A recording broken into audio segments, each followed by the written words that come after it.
பெரியவா சரணம். பெரியவா வானொலியின் மாலை நிகழ்ச்சிகள் ஆரம்பமாகின்றன. இன்றைய எமது நிகழ்ச்சிகள் நித்திய குரு பாதுகா பூஜா, ஸ்ரீ ரா கணபதி அவர்கள் எழுதிய புத்தகத்தின் ஒளிவடிவம், ஆன்மீக உரை, மகா பெரியவா மகிமை, உபன்யாசம். பெரியவா சரணம். பெரியவா சரணம். அடுத்த நிகழ்ச்சி நித்திய குரு பாதுகா பூஜை. शुक्लाम्भरधरं विष्णुं शशिवर्णं चतुर्भुजं प्रसन्नवदनं ध्यायेत् सर्वविघ्नोपशान्तये। ममोपात्त समस्त दुरितक्षयद्वार श्री परमेश्वर प्रीत्यर्थं गुरुप्रसाद सिद्ध्यर्थं गुरुप्रीत्यर्थं गुरुपादपूजाम् अद्य करिष्ये। गुरुर्ब्रह्मा गुरुर्विष्णुर्गुरुर्देवो महेश्वरः गुरुः साक्षात् परब्रह्म तस्मै श्रीगुरवे नमः। अपारकरुणा सिन्धुं ज्ञानदं शान्तरूपिणं श्रीचन्द्रशेखरगुरुं प्रणमामि मुदान्वहम्। सदाशिवसमारम्भां शङ्कराचार्यमध्यमाम् अस्मदाचार्यपर्यन्तां वन्दे गुरुपरम्पराम्. எல்லோரும் குருவ பெரிவாள தியானம் பண்ணிண்டு அர்ச்சனை பண்ணுவோம். அஷ்டோத்திரம். பெரியவா அஷ்டோத்திரம் பல அஷ்டோத்திரங்கள் இருக்கு. அதுல எளிமையா சுலபமா எது இருக்கோ அதை நான் இப்ப சொல்றேன். எல்லோரும் இதை கேட்டுண்டே திருப்பி சொல்ல முடிஞ்சுபா சொல்லி சொல்லி பெரிவாளுக்கு பாதத்துல ஒவ்வொரு புஷ்பத்தை அர்ச்சனை பண்ணலாம். ओम श्री कांची कामकोटि पीठाधीश्वराय नमः। श्रीमत् चंद्रशेखरेन्द्र सरस्वती गुरुभ्यो नमः। संन्यासाश्रम शिखराय नमः। काषाय दंडधारिणे नमः। सर्वपीठापहारिणे नमः। स्वामिनाथ गुरवे नमः। करुणासागराय नमः। जगदाकर्षण शक्तिमते नमः। सर्वचराचर हृदयस्थाय नमः। ओम भक्त परिपालक श्रेष्ठाय नमः। धर्म परिपालकाय नमः। श्री जयेन्द्र सरस्वत्याचार्याय नमः। श्री विजयेन्द्र सरस्वती पूजिताय नमः। शिवशक्ति स्वरूपाय नमः। भक्ताभीष्ट प्रदायकाय नमः। ब्रह्मण्य पोषकाय नमः। ब्रह्म विष्णु शिवैक्य स्वरूपाय नमः। कांची क्षेत्रवासाय नमः। कैलाश शिखरवासाय नमः। स्वधर्म परिपोषकाय नमः। चातुर्वर्ण संरक्षकाय नमः। लोकरक्षण संकल्पाय नमः। ओम ब्रह्मनिष्ठापराय नमः। सर्वपापहराय नमः। धर्मरक्षक संतुष्टाय नमः। भक्तार्पितधन स्वीकर्त्रे नमः। सर्वोपनिषत् सारज्ञाय नमः। सर्वशास्त्रगम्याय नमः। सर्वलोक पितामहाय नमः। भक्ताभीष्ट प्रदायकाय नमः। ब्रह्मण्य पोषकाय नमः। नानाविध पुष्पार्चितपदाय नमः। रुद्राक्ष क्रीडधारिणे नमः। भस्मोद्दोलित विग्रहाय नमः। सर्वज्ञाय नमः। सर्वचराचर व्यापकाय नमः। अनेक शिष्य परिपालकाय नमः। मनश्चाञ्चल्य निवर्तकाय नमः। अभयहस्ताय नमः। भयापहाय नमः। यज्ञपुरुषाय नमः। यज्ञानुष्ठान रुचिप्रदाय नमः। यज्ञसम्पन्नाय नमः। यज्ञसहायकाय नमः। यज्ञफलदाय नमः। यज्ञप्रियाय नमः। उपमानरहिताय नमः। स्फटिक तुलसी रुद्राक्ष हारधारिणे नमः। चातुर्वर्ण समदृष्टये नमः। ऋग्यजुस्साम अथर्वणादि चतुर्वेद संरक्षकाय नमः। தட்சிணாமூர்த்தி ஸ்வரூபாய நமஹ. ஜாக்ரத் ஸ்வப்ன சுஷுப்தி அவஸ்தாதீதாய நமஹ. கோட்டி சூரிய துல்லிய தேஜோமே ஷரீராய நமஹ. சாது சங்க சம்ரக்ஷகாய நமஹ. அஸ்வகஜ கோபூஜா நிர்வர்த்தகாய நமஹ. குருபாதுக பூஜா துரந்தராய நமஹ. கனகாபிஷிக்தாய நமஹ. ஸ்வர்ண பில்வதள பூஜிதாய நமஹ. சர்வஜீவ மோக்ஷதாய நமஹ. மூக வாக்தான நிபுணாய நமஹ. நேத்ர தீக்ஷாதானாய நமஹ. द्वादशलिंग स्थापकाय नमः. गान रसप्रियाय नमः. ब्रह्मज्ञानोपदेशकाय नमः. सकलकलासिद्धिताय नमः. चातुर्वण्यपूजिताय नमः. अनेकभाषा संभाषण कोविताय नमः. अष्टसिद्धिप्रदायकाय नमः. ओम श्री शारदामठ सुस्थिताय नमः. नित्यान्नदान सुप्रीताय नमः. प्रार्थना मात्र सुलभाय नमः. पादयात्रा प्रियाय नमः. नानाविध मतपंडिताय नमः. श्रुति स्मृति पुराणज्ञाय नमः. देव यक्ष किन्नर किंपुरुष पूज्याय नमः. श्रवणानंदकर कीर्तये नमः. दर्शनानंदाय नमः. अद्वैतानंद भरिताय नमः. अव्याच करुणामूर्तये नमः. शैव वैष्णवादि मान्याय नमः. श्री शंकराचार्याय नमः. दंड कमंडलूहस्ताय नमः. वीणा मृदंग सकलवाद्य नाथस्वरूपाय नमः. रामकथा रसिकाय नमः. वेद वेदांग आगमादि सकलकला सतस्प्रवर्तकाय नमः. हृदय गुहाशयाय नमः. शतरुद्रीय वर्णितस्वरूपाय नमः. केदारेश्वरनाथाय नमः. अविद्यानाशकाय नमः. निष्काम कर्मोपदेशकाय नमः. लघुभक्ति मार्गोपदेशकाय नमः. लिंगस्वरूपाय नमः. सालग्राम सूक्ष्मस्वरूपाय नमः. कालड्यां शंकर कीर्तिस्तंभ निर्माणकर्त्रे नमः. जितेन्द्रियाय नमः. शरणागत वत्सलाय नमः. श्रीशैल शिखरवासाय नमः. डमरुकनाद विनोदाय नमः. वृषभारूढ़ाय नमः. दुर्मद नाशकाय नमः. आभिचारिक दोषहर्त्रे नमः. मिताहाराय नमः. मृत्युविमोचक शक्त्याय नमः. श्री चक्रार्चन तत्पराय नमः. दासानुग्रह कारकाय नमः. अनुराधा नक्षत्र जाताय नमः. सर्वलोक ख्यातशीलाय नमः. वेंकटेश्वर चरण पद्म षट्पदाय नमः. श्री महात्रिपुर सुंदरी समेत श्री चंद्रमौलीश्वर पूजा प्रियाय नमः. श्रीमच्चंद्रशेखरेन्द्र सरस्वती सद्गुरु परब्रह्मणे नमः. गुरुभ्यो नमः. परमगुरुभ्यो नमः. परमेष्टिगुरुभ्यो नमः. परात्परगुरुभ्यो नमः. गुरुपरम्पराभ्यां नमः. गुरुपादुकाभ्यां नमो नमः.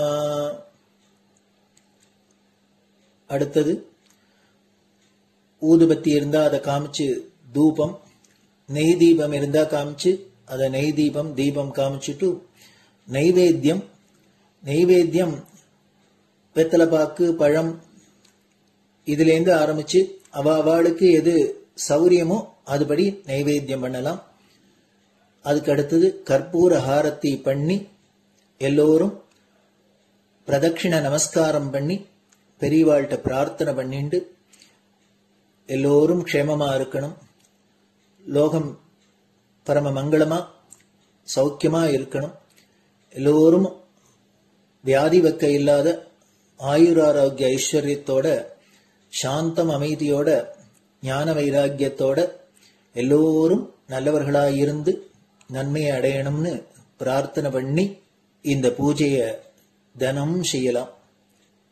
குரு பிரம்மா குரு விஷ்ணுர் குரு தேவோ மகேஸ்வரः गुरुः साक्षात् परब्रह्म तस्मै श्रीगुरवे नमः। अपारकरुणासिन्धुम् ज्ञानदम् शान्तरूपिणम् श्रीचन्द्रशेखरगुरुम् प्रणमामि मुदान्वहम्। सदाशिवसमारम्भाम् शङ्कराचार्यमध्यमाम् अस्मदाचार्यपर्यन्ताम् वन्दे गुरुपरम्पराम्. குரு பாதபூஜை நிறைவடைஞ்சது. பெரியவா சரணம். பெரியவா சரணம். பெரியவா வானொலியில் நேயர்கள் அடுத்து கேட்க இருப்பது ஸ்ரீ ரா கணபதி அவர்கள் எழுதிய புத்தகத்தின் ஒளி வடிவம். அளிப்பவர் ஸ்ரீமதி உமா சங்கர் அவர்கள். தேனினும் இனிய சொல்லான் தீச்சுடர் மேனி கொண்டான் ஊனுயிர்க்குயிரதான ஒன்றினைக் கலந்து நின்றான் ஏனினிக் கவலை நெஞ்சே இன்றுனக் அருள் செய்தான் இஞ்ஞானவான் காமகோட்டி நாதனை நம்புவோமே. ஜெய ஜெய சங்கர, ஹரஹர சங்கர. மகாபெரியவாளின் உபன்யாசங்களை ரா கணபதி அண்ணா தெய்வத்தின் குரல் என்ற பெயரில் 7 பாகங்களாக தொகுத்து அளித்ததின் 6ஆம் பாகத்தின் அடுத்த பகுதி சௌந்தர்ய லகரி.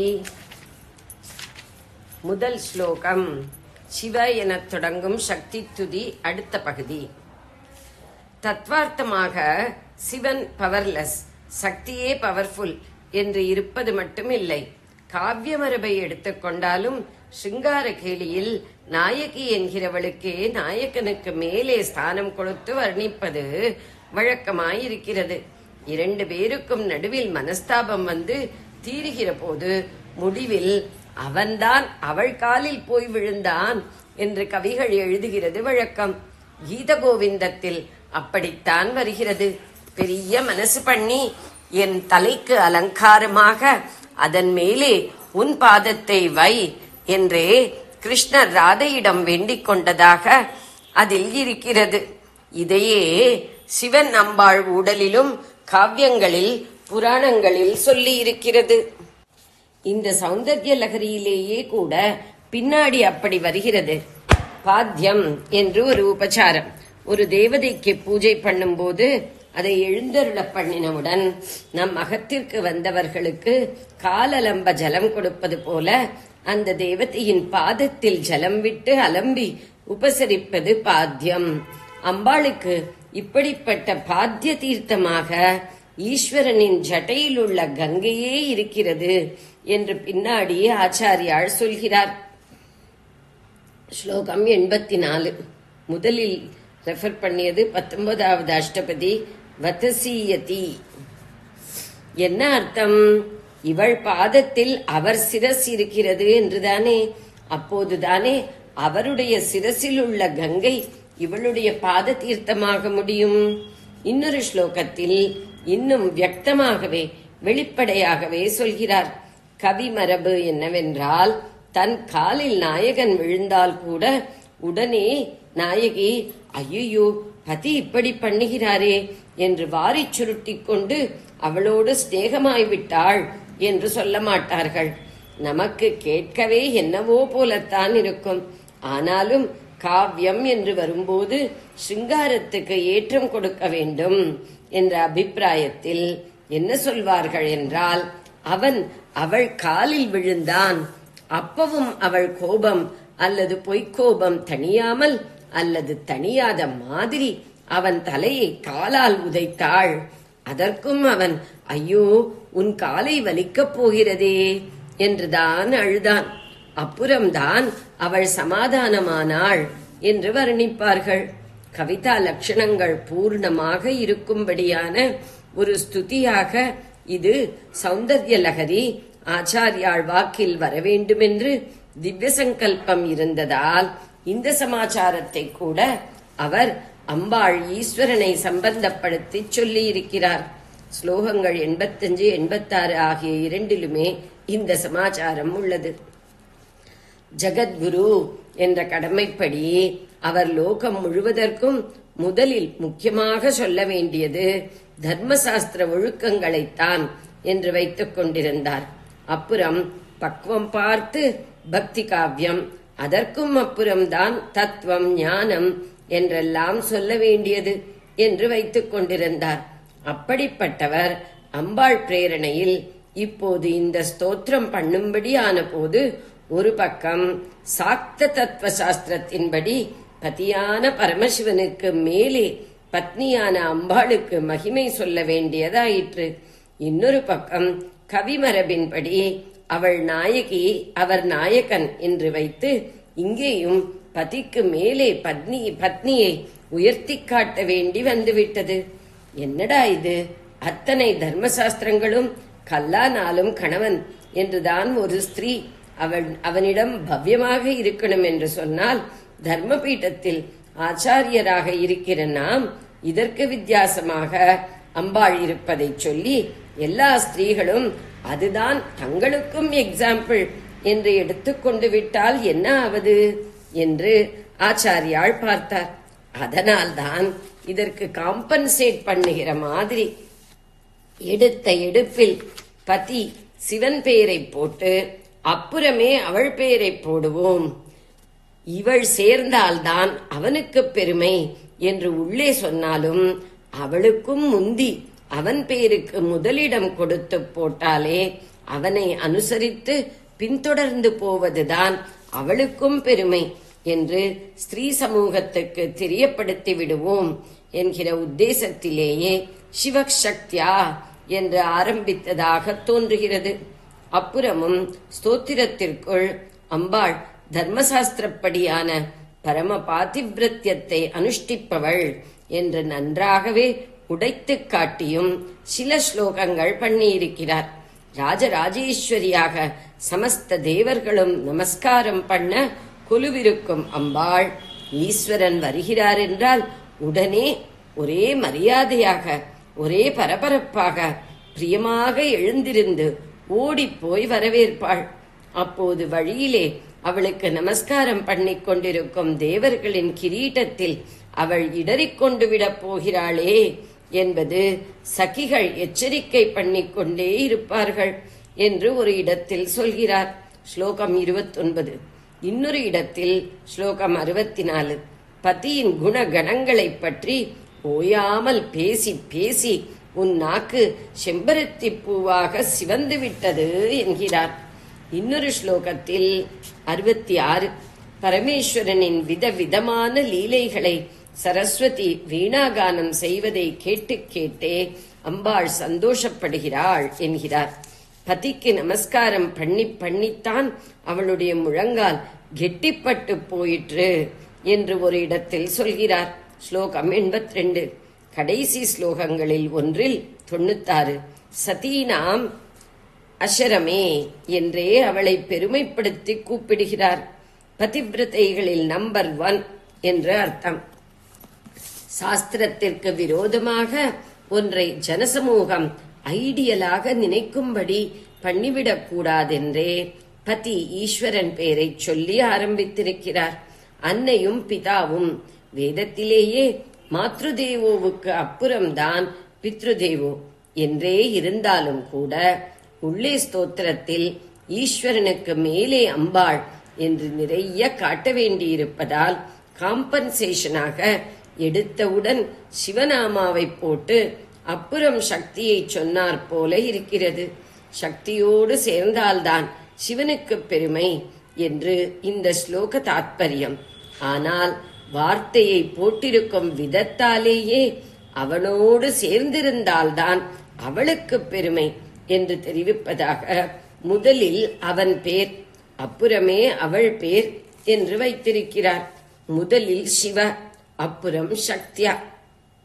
இவளால் அவன், அவனால் இவள் என்று ஒருத்தருக்கொருத்தர் பெருமை சேர்த்து தருபவர்களாக ஆதி தம்பதி இருக்கிறார்கள். வாஸ்தவத்தில் ஏற்றத்தாழ்வே இல்லாமல் அவர்கள் ஒருத்தருக்கு மற்றவர் சமம் என்று இருப்பவர்கள். அந்யோன்ய சத்ருஷம் என்று சொல்வது. ஈஸ்வரனும் அம்பாளும் சமமான மகிமை உடையவர்கள். சமயம் சமயம் என்று மதத்துக்கு ஒரு பெயர் சொல்கிறோம். இந்து சமயம், சமண சமயம், சமயக்குறவர் என்றெல்லாம் படிக்கிறோம். மதத்திற்கே பொதுப்பெயராகிவிட்ட இந்த சமயம் என்ற வார்த்தை சிவசக்திகளின் சமத்துவத்தை வைத்து உண்டான பெயர்தான். சாக்த சைவ சாஸ்திரங்களில் சமயாச்சாரம் என்பது உபாசனா மார்க்கங்களில் ஒன்று. வெளிப்பூஜையாயில்லாமல் ஹிருதயத்திலே பாவனாரூபமாக பண்ணும் உசந்த உபாசனை. அதற்கு ஏன் சமயம் என்று பெயரென்றால், அதில் அம்பாளையும் ஈஸ்வரனையும் 5 விதத்தில் சமமானவர்களாக பாவிக்க வேண்டும். பஞ்சசாமியம் என்பார்கள். 1, அவர்களுடைய நாமம் சமம். அவர் சிவன் என்றால் அவள் சிவா. அவர் ஹம்சன் என்ற பெயருடன் இருக்கிற போது அவளுக்கு ஹம்சி என்று பெயர். அவர் பைரவர் என்ற பெயரில் இருந்தால் அப்போது அவள் பைரவி. சமயன் என்றே கூட அவருக்கு ஒரு பெயர், அப்போது அவள் பேரும் சமயா. 2, அவர்கள் ரூபத்திலேயும் ஒரே மாதிரி சமமாக இருப்பவர்கள். காமேஸ்வர காமேஸ்வரிகளில் 2 பேருக்குமே சிவப்பு வர்ணம், சதுர்புஜம், திரிநேத்திரம், சிரசில் சந்திரகலை, சதுர்புஜத்தில் அதே 4 ஆயுதங்கள், தனுர், பாண, பாஷ, அங்குஷங்கள். 3, அவர்கள் இருக்கிற இடமும் ஒன்றே, அதே மேரு சிகர மத்தி, அமிர்த சாகரத்தில் மணித்வீபத்தின் மத்தி, ஸ்ரீசக்கரத்தின் மத்திய பிந்து. 4, 2 பேரும் செய்யும் காரியமும் ஒன்றே. பஞ்சகிருத்தியம் என்ற 5 தொழில், படைப்பு, காப்பு, அழிப்பு, மறைப்பு, திரோதானம் எனும் மாயை, அருள், அனுக்கிரகம் எனும் மோட்சம். விளக்கம் இவ்வுரையில் பின்னால் வரும்.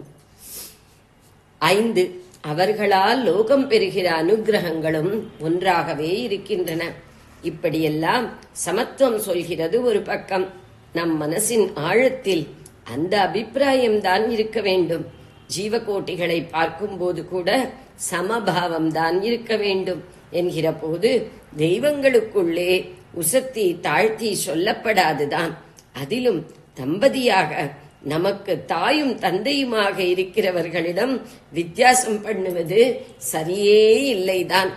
ஆகையினால் அடிமனசில் இருவரும் ஒன்று என்ற எண்ணமே இருக்க வேண்டும். ஆனாலும் அம்மா என்று கொஞ்சப் போகிற போது அல்லது அப்பா என்று கொஞ்சப் போகிற போது யாரிடம் போகிறோமோ அவருக்கு ஈடு சமம் எவருமே இல்லை என்றுதான் ஆசையிலே தோன்றும். அப்பாவை விட அம்மா உசத்தி அல்லது அம்மாவை விட அப்பா உசத்தி என்று வைத்துக் கொண்டால்தான் அன்பு பூர்ணமாக பொங்கி வருவதற்கு அனுகூலமாக இருக்கும். அந்த கான்டெக்ஸ்டில் அந்த விதமாக குழந்தைகள் நினைப்பதை அந்த அப்பா அம்மாவும் தப்பாக எடுத்துக்கொள்ளவே மாட்டார்கள். குழந்தை எப்படி ஆசைப்படுகிறதோ அதற்கு அனுசரணையாகவே அம்மாவுக்கு அப்பா தாழ்ந்து போவார் அல்லது அப்பாவுக்கு அம்மா தாழ்ந்து போவாள். காவிய ரீதியில் ஒரு கவிக்குழந்தை இப்படி பண்ணி சந்தோஷப்படும்படி லீலைகள் செய்வார்கள். தத்துவ ரீதியாக ஒரு புத்திசாலி குழந்தை பார்த்து கொண்டு போகும்போதும் அதே மாதிரி அதன் பாவனைக்கு அனுசரணையாக ஒருத்தர் மற்றவரை விட உசத்தியாக தெரிகிற விதத்தில் காட்டுவார்கள். இந்தப்படி சாக்த தத்துவ சாஸ்திரமாயும் கவிதா ஸ்தோத்திரமாயும் ஒருங்கே இருக்கப்பட்ட சௌந்தர்ய லகரியில் அம்பாளையே மகிமை உச்சியில் காட்டுவதாகத்தான் பொதுவில் இருக்கும். இது பதிபத்னிகளை குறித்த பொது தர்மாச்சாரத்திற்கு வித்தியாசமான அபிப்பிராயங்களில் ஜனங்களை கொண்டு சேர்த்துவிடப்படாதே என்பதில் நம்முடைய ஜெகதாச்சாரியாளுக்கு விசாரம் இருந்ததால் அங்கங்கே ஈஸ்வரனுக்கு ஏற்றம் கொடுத்து சொல்லி சரி கட்டியிருக்கிறார். ஆரம்பத்திலேயே அப்படித்தான் சிவநாமாவை போட்டு அதை சக்தி நாமா ஃபாலோ பண்ணுவதாக காட்டியிருக்கிறார். ஜெய ஜெய சங்கர, ஹரஹர சங்கர. பெரியவா சரணம். இந்நிகழ்ச்சியின் அடுத்த பகுதி நாளை மாலை இதே நேரத்தில் ஒளிபரப்பாகும். பெரியவா சரணம். பெரியவா சரணம். பெரியவா வானொலியில் நேயர்கள் அடுத்து கேட்க இருப்பது திரு கவிக்கண்ணன் அவர்களின் ஆன்மீக உரை. பெரியவா சரணம். ராம் ராம். ஸ்ரீ குருப்யோ நமஹ. ஜெய ஜெய சங்கர, ஹர ஹர சங்கர. பெரியவா வானொலி நேயர்கள் அனைவருக்கும், மகா பெரியவாவுடைய பக்தர்கள் அனைவருக்கும் அடியேன் கவிக்கண்ணனின் அன்பு கலந்த நல்வாழ்த்துக்கள். ராம் ராம். ஜெய ஜெய சங்கர, ஹர ஹர சங்கர. ஸ்ரீ குருப்யோ நமஹ. நம்ம பெரியவாளை பார்க்கறதுக்கு ஒரு அம்மையா தினம் வருவாளாம். அந்த காலத்துல ஒரு 60-70 வருஷம் முன்னாடி இப்படி வந்துன்றப்பா அந்த அம்மையார் ஏதோ ஒரு புஸ்தகம் கையில வச்சிருந்து அந்த புஸ்தகத்துல இருந்து ஏதோ பாட்டெல்லாம் பாடிட்டே இருப்பா. என்ன பாட்டு பாடுறான்னு அந்த அம்மாவுக்கு தெரியாது. ஏதோ பாட்டெல்லாம் பாடுவா, அவ்வளவுதான் தெரியும். ஒரு நாளைக்கு அந்த அம்மா பாடி முடிச்சுட்டு போன உடனே பெரியவா அவளை கூப்பிட்டு கேட்கிறா, நீ என்ன பாட்டு பாடினே, அதெல்லாம் என்ன பாட்டுன்னு உனக்கு தெரியுமான்னு. அதெல்லாம் தெரியாது பெரியவா, இந்த புஸ்தகத்துல அந்த பாட்டெல்லாம் இருக்கு, நான் அந்த பாட்டெல்லாம் ஏதோ என் மனசுக்கு தெரிஞ்ச மாதிரி எனக்கு வாயில வர மாதிரி நான் பாட்டு பாடிட்டே இருக்கேன், அவ்வளவுதான். சரி, இந்த பாட்டெல்லாம் வெளியில எல்லாரும் பாடுறாளான்னு. இல்ல, அப்படி யாரும் பாடுறதாலாம் தெரியல எனக்கு. உடனே பெரியவா சரி நீங்க போயிட்டு வாங்கன்னு சொல்லிட்டு அந்த புஸ்தகத்தினுடைய பேர் மாத்திரம் வாங்கிட்டார். அதுக்கப்புறம் என்ன பண்ணாருன்னா, அந்த ஊர்ல ஒரு பாகவதர் ஒருத்தர் இருந்தார். அந்த பாகவதரை கூப்பிட்டு அனுப்பிச்சார். அந்த பாகவதரை கூப்பிட்டு அனுப்பிச்சு, இந்த பாட்டெல்லாம் உங்களுக்கு தெரியுமான்னு கேட்டார். தெரியாது. இந்த பாட்டெல்லாம் நீர் கச்சேரியில பாடினா எடுபடுவாங்க. இல்ல, அதுவும் எனக்கு தெரியாது பெரியவா, நான் ட்ரை பண்ணது இல்லைன்னு.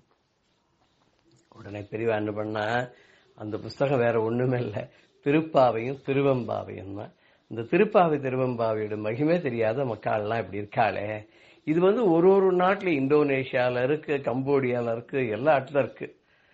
ஏதோ ஒரு ஊர்ல இத ஓலைச்சுவடியா எழுதி ஒரு டப்பாக்குள்ள வச்சு, வெள்ளி டப்பால வச்சு பூட்டி வருஷம் இந்த டிசம்பர் மாசத்துல ஒரு விழா கொண்டாடலாம். கம்போடியா அப்படிங்கிற ஊர், இன்னைக்கு அதான் காம்போஜ நகரம் இந்த காலத்துல பேரா இருந்திருக்கு.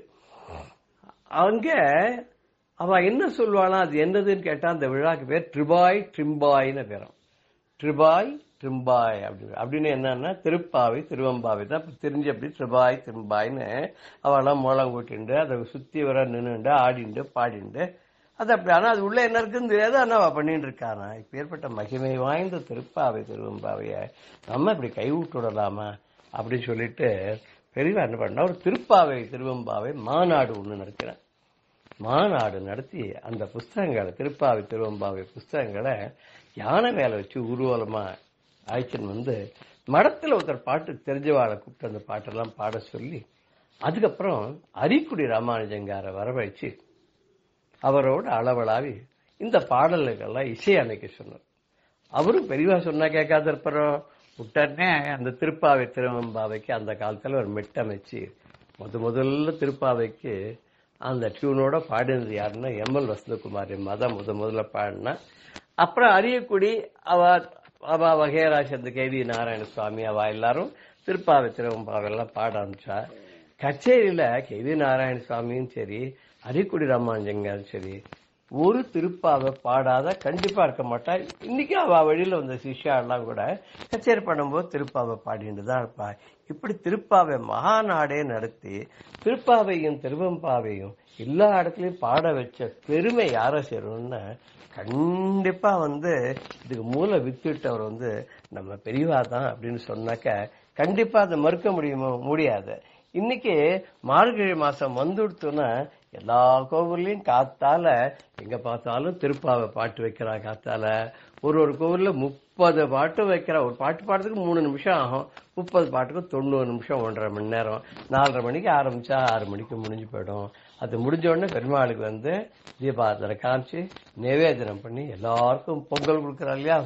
அந்த மார்கழி மாசத்தினுடைய அந்த பெருமாளுக்கு கொடுத்த பொங்கலினுடைய ருச்சியும் அந்த மனமும் சொல்ல முடியாத அளவுக்கு இருக்கும் இல்லையா. அது மாத்திரமா எங்க பார்த்தாலும் இப்ப எல்லாம் திருப்பாவை உபன்யாசம் வேற நடக்கிறது. ஒண்ணு காத்தாலும் நடக்கிறது, இல்லைன்னா சாயங்காலம் நடக்கிறது. எல்லா இடத்துலயும் ஆங்காங்க பெருமாள் கோவில்ல தான் இல்ல, எல்லா இடத்துலயும் எங்கெங்கெல்லாம் பக்தர்கள் கூடுறாளோ அங்கெங்கெல்லாம் நிறைய இடத்துல திருப்பாவை உபன்யாசங்கள்லாம் நடக்கிறது இல்லையா. இதுக்கெல்லாம் முக்கியமான மூலகர்த்தா யாரு அப்படின்னு கேட்டா நம்ம பெரியவாதான் அப்படின்னு சொன்னா இதுல கொஞ்சம் கூட இதுக்கு யோசனையே பண்ணாத ஆமான்னு நம்ம கை தூக்கலாம்னா பெரியவா இந்த மாதிரி பல நல்ல காரியங்கள்லாம் நிறைய சமாச்சாரங்கள்லாம் பண்ணிருக்கா.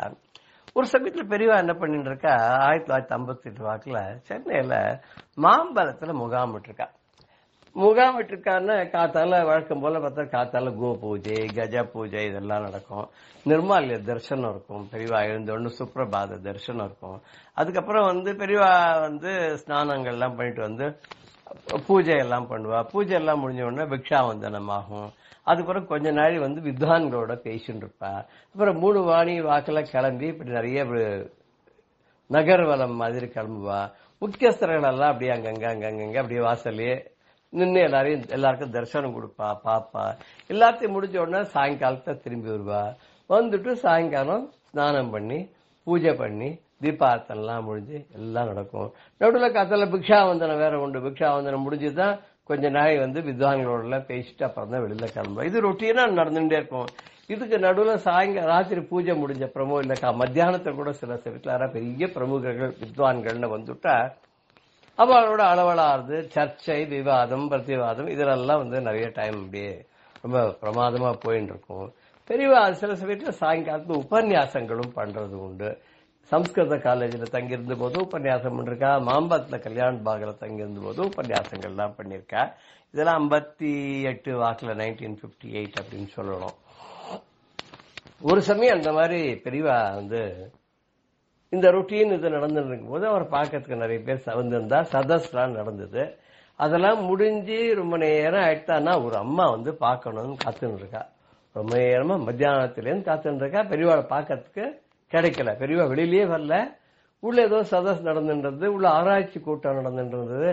அதெல்லாம் முடிஞ்சு உடனே பெரியவா ஸ்நானம் பண்ணி பூஜைக்கு போயிட்டா. பூஜை எல்லாம் முடிஞ்சது வந்தா உபன்யாசம் ஆச்சு. உபன்யாசம் முடிஞ்சது ஒரு 9 மணி இருக்கும். அப்பவாவது பெரியவாளை பார்க்கலாம்னு நினைச்சா அப்ப பெரிய ஒரு வித்வான் ஒருத்தர் வந்துட்டார். வைஷ்ணவ வித்வான் அவர். ஆனா அவருக்கு பெரியவாட்ட ரொம்ப மதிப்பு மரியாதை உண்டு. அவர் ஏதோ அவரோட பெரியவாட ஏதோ சில விஷயங்கள் கலந்து ஆலோசனை பண்ணி அவர்கிட்ட பெரியவாடைய அபிப்பிராயம் என்னன்னு கேட்டுட்டு போகணுன்றதுக்காக வந்திருக்கார். பிரமாதமா தர்க்கம் நடந்துட்டு இருக்கு. போயிட்டே இருக்கு. ராத்திரி 3:30 ஆயிடுத்து. 4 மணிக்குத்தான் அவர் அந்த இதெல்லாம் முடிச்சார். முடிஞ்ச உடனே பெரியவா எழுந்து சற்றே அப்படி சிரம பரிகாரத்துக்காக அப்படி ஒரு 2 நிமிஷம் வெளியில வரலான்னு வந்தா இந்த அம்மா தன்னோட பொண்ணோடையும் ஒரு கை குழந்தையோட நின்றுட்டு இருக்கா. காத்தால 4:30 மணிக்கு.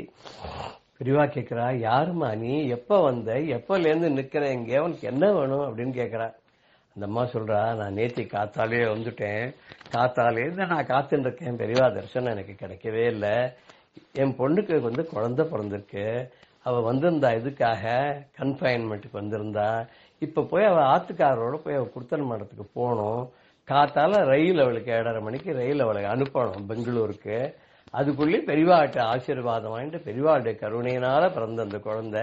இதுக்கு பெரியவாளுடைய ஆசீர்வாதத்தை வாங்கிட்டு அவளை அனுப்பணுன்றதுக்காக வந்தேன். நான் காத்தாலேருந்து காத்துட்டு இருக்கேன். ஆனா காத்துட்டு இருக்கேன்னா கூட நான் பெரியவாளுடைய பூஜையெல்லாம் பார்க்க முடிஞ்சது, பிக்ஷாவந்தனத்தெல்லாம் பார்க்க முடிஞ்சது, மரத்துல சாப்பிடவும் முடிஞ்சது. மத்தியானம் பெரியவா ரொம்ப பிஸியா இருந்தது, உள்ள பேசிட்டு இருந்தது. சாயங்காலம் பூஜையும் பார்த்தேன். அதுக்கப்புறம் ராத்திரியும் நீங்க பெரியவாளை தரிசனம் பண்ணணும்னு காத்துட்டு இருந்தேன். எனக்கு என்னவோ கிடைக்கவே இல்லை இன்னைக்கு முழுக்க. ஆனா பெரியவாகிட்ட சொல்லிக்காத, உத்தரவு வாங்கிக்காத, ஆசீர்வாதம் பெற்றுக்காத எனக்கு இவளை அழைச்சின்னு போறதுக்கு எனக்கு ரொம்ப பயமா இருந்தது. எனக்கு அபிப்பிராயம் இல்லை. அதனாலதான் எப்படி இருந்தாலும் பரவாயில்ல, இன்னைக்கு ரயில தவற விட்டாலும் பரவாயில்ல, பெரியவாளை தரிசனம் பண்ணிட்டு நாளைக்கு ரயில்ல அவளை அனுப்பிச்சுக்கலாம் அப்படின்னு சொல்லிட்டு நான் காத்துட்டு இருந்தேன். பெரியவா, அடாடாடாடா உனக்கு இப்படி ஆயிடுச்சு, நீ யார்ட்டியா சொல்லியிருக்க கூடாதா, சொல்லியிருந்தா உன்னை பார்த்திருப்பேனே. அவ சொன்னா, பெரியவா அவ்வளவு பிஸியா இருக்கும்போது நான் உங்களை எப்படி நான் உங்களை பார்க்க முடியும். ஆனா வெளியில கூட உங்கள்கிட்ட காலில் விழுந்து நமஸ்காரம் பண்ணலாம்னு சொல்லி பார்த்தா அதுக்கும் முடியல. உள்ள வரத்துக்கும் யாரும் என்ன விட மாட்டேங்கிறா. ஆனா நீங்க வெளியில நீங்க தரிசனம் கொடுத்த எனக்கு ஆசீர்வாதம் பண்ண அம்பாளை தரிசனம் பண்ண மாதிரி எனக்கு. ஆனா எல்லாரும் முதல்ல பெரியவா வெளியில வரத்துக்கோ இந்த அம்மா பாக்கிறதுக்கோ பேசுறதுக்கோ முதல்ல யாருமே அபிப்பிராயப்படலையா. நேத்தில இருந்து இன்னி வரைக்கும் கொஞ்சம் கூட ஓய்வே இல்லாத வரிசையா பிஸியா இருந்துருக்காள் பெரியவா. அதோட ராத்திரிலாம் வேற வேறோட அந்த வைஷ்ணவ பெரியவரோட ஒரு விவாதங்கள்லாம் வேற பண்ணிருக்கீங்க நீங்க. இப்ப நீங்க அந்த மாதிரிலாம் பண்ணக்கூடாதுன்னு கேட்கல. கேட்காதே இந்த அம்மாவுக்கு தரிசனம் கொடுத்து இந்த அம்மாக்கு ஆசீர்வாதம் பண்ணி, கவலைப்படாதமா நீ சந்தோஷமா உன் பொண்ணை அனுப்பு, போய் நன்னா இருப்போ சௌக்கியமா இருப்பான்னு சொல்லி ஆசீர்வாதம் பண்ணி அனுப்பிச்சாலாம். பிரத்யாருக்காக தன்னை வருத்தி கொள்றதுல கொஞ்சம் கூட பெரியவா யோசனையே பண்ண மாட்டாளாம். தனக்கு கஷ்டம்னு பார்க்க மாட்டாளாம் பெரியவா. மற்றவா சந்தோஷம் அடைஞ்சா அந்த சந்தோஷமே தனக்கு சந்தோஷம் நினைக்கக்கூடிய பெரியவா இருக்காளே. இது மாதிரி உலகத்துல நம்ம யாரையா பார்க்க முடியுமா? பார்க்க முடியாது. இன்னொரு சமயத்துல ஒரு அன்பர் என்ன பண்ணினார் அப்படின்னாக்க, பெரியவாளை பார்க்கணும்னு போனார். ரொம்ப அழகான பன்னீர் ரோஜா புஷ்பத்துல மாலையை கட்டி எடுத்துன்னு போய் காத்துட்டு இருந்தார். பெரியவாளை பார்க்க முடியல, மாலையை கொடுக்கவும் முடியல. அவாத்து மாமி சொன்னா, காமாட்சியும் பெரியவாளும் ஒண்ணுதானே, சாதா மாலையை காமாட்சிக்கு போட்டுடலாம் வாங்கன்னு. அவர் கேட்கல. சாயங்காலம் வரைக்கும் காத்துட்டு இருந்தார்.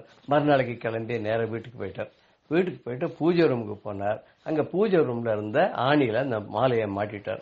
பிராப்தம் இருந்தா நம்ம பெரியவாளுக்கு சேர்ப்போம், இல்லைன்னு இங்கேயே பெரியவா ஸ்வீகாரம் பண்ணிப்பான்னு வச்சுட்டாராம். ஆனா ரொம்ப ஆச்சரியம், திடீர்னு கொஞ்ச நேரத்துல வாசல்ல ஜெய ஜெய சங்கர ஹர ஹர சங்கரன்னு கேட்டுதான். வாசல்ல வந்து பார்த்தா பெரியவா வரான்னு எல்லாரும் சொல்லிட்டே இருந்து போயிட்டு இருக்கானா. இந்த வீட்டு வாசல்ல வந்தோடனே பெரியவா நில்லுன்னா எல்லாரையும் கடன்னு உள்ள வந்துட்டா. உள்ள வந்தா எங்க பூஜை ரூம் அப்படின்னு கேட்டேன்னு நேர பூஜை ரூம் காமிச்சா நேர போயிட்டா. அங்க ஆணில மாட்டிருந்து ரோஜா பூ எடுத்து அப்படியே தலையில வச்சுட்டு கழுத்துல போட்டு தரிசனம் கொடுத்துட்டு, க்ஷேமமா இரு, சௌக்கியமா இரு, இந்த மாலை எனக்கு கேட்கணும்னு தான் நீ நேற்றுக்கெல்லாம் காத்துட்டு இருந்த, கிடைக்கலன்னு வருத்தமா இருக்க, சந்தோஷமா மாலையை நான் போட்டுட்டேனா? ரைட். ஆமா, எனக்கு கொடுக்கணும் அப்படின்றதுக்காக ஒரு வெள்ளி கிண்ணம் உள்ள வச்சிருந்தியே, அந்த வெள்ளி கிண்ணம் எங்காச்சு? வேண்டாம் தீர்மானம் வண்டி உள்ள வச்சுட்டியா அப்படின்னு கேட்டான். இல்ல பெரியவா உள்ள வச்சிருக்கேன்னு சொல்லி அலமாரத்தை வந்து அந்த வெள்ளிக்கிண்ணத்தை எடுத்து கொடுத்தாலாம். இது எதுக்குன்னா சுவாமிக்கு பால் நைவேத்தியம் பண்றதுக்காக வெள்ளிக்கிண்ணம் பண்ணி பெரியவாளுக்கு கொடுக்கணும்னு சொல்லி எடுத்துன்னு வந்திருந்தாராம்.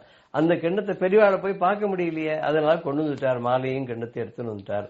இப்ப தானே பெரியவா வந்து அந்த மாலையும் வாங்கி தான் போட்டுண்டு இப்போ அந்த வெள்ளிக்கிண்ணத்தையும் கேட்டு வாங்கி எடுத்துன்னு போனாலாம். தயாளன் நமக்கு நடக்கணும்னு இருந்ததுன்னா, அருள் கிடைக்கணும்னு இருந்ததுன்னா, பெரியவா நம்மளத்தானே தேடி வந்து அருள் செய்யக்கூடிய தெய்வம் இல்லையா? அவர் தேடி வந்தார். இந்த அன்பரை அவர் வீட்டுக்கே வந்து அவர்கிட்ட இந்த ரோஜாப்பூ மாலையும் வாங்கிட்டார். அவருக்காக பெரியவாளுக்காக வச்சிருந்த வெள்ளி கிண்ணத்தையும் வாங்கிட்டதோடு எல்லாம் அவளுக்கு ஆசீர்வாதம் பண்ணிட்டு அங்கிருந்து அடுத்து மேல கிளம்பினார். இப்பேற்பட்ட தயாளுவை நம்ம எங்க பார்க்க முடியும் இனிமே? அவர் தான் பெரியவாளுக்கேனை, பெரியவாதான். ஜெய ஜெய சங்கர ஹர ஹர சங்கர. ஸ்ரீ குருபியோ நம. ராம் ராம். பெரியவா சரணம். இந்நிகழ்ச்சியின் அடுத்த பகுதி நாளை மாலை இதே நேரத்தில் ஒளிபரப்பாகும். பெரியவா சரணம். பெரியவா சரணம். அடுத்த நிகழ்ச்சி மகா பெரியவா மகிமை உபன்யாசம். வழங்குபவர் பிரம்மஸ்ரீ கணேச சர்மா அவர்கள். அபார கருணா சிந்தும் ஞானதம் சாந்தரூபிணம் ஸ்ரீ சந்திரசேகர குரும் பிரணமாமி முதான்வகம். பெரியவா தரிசனம் கொடுத்துருக்கிறதே தான் பிர்லாவுக்கு உடம்பு சரியில்லை அப்படின்னு அவருக்கு சொஸ்தமாகணும், ஆயுசு வளரணும் அப்படிங்கிறதுக்காக அவர் சம்சாரம் வந்து பிரார்த்தனை பண்ணா அப்படின்னு பார்த்தோம். அதுக்கப்புறம் பெரியவா இருந்த இடம் கஜ்ஜகி அப்படிங்கிற ஒரு ஊர். அங்கே யுகாதி பண்டிகை வந்தது, தெலுங்கு வருஷ பிறப்பு.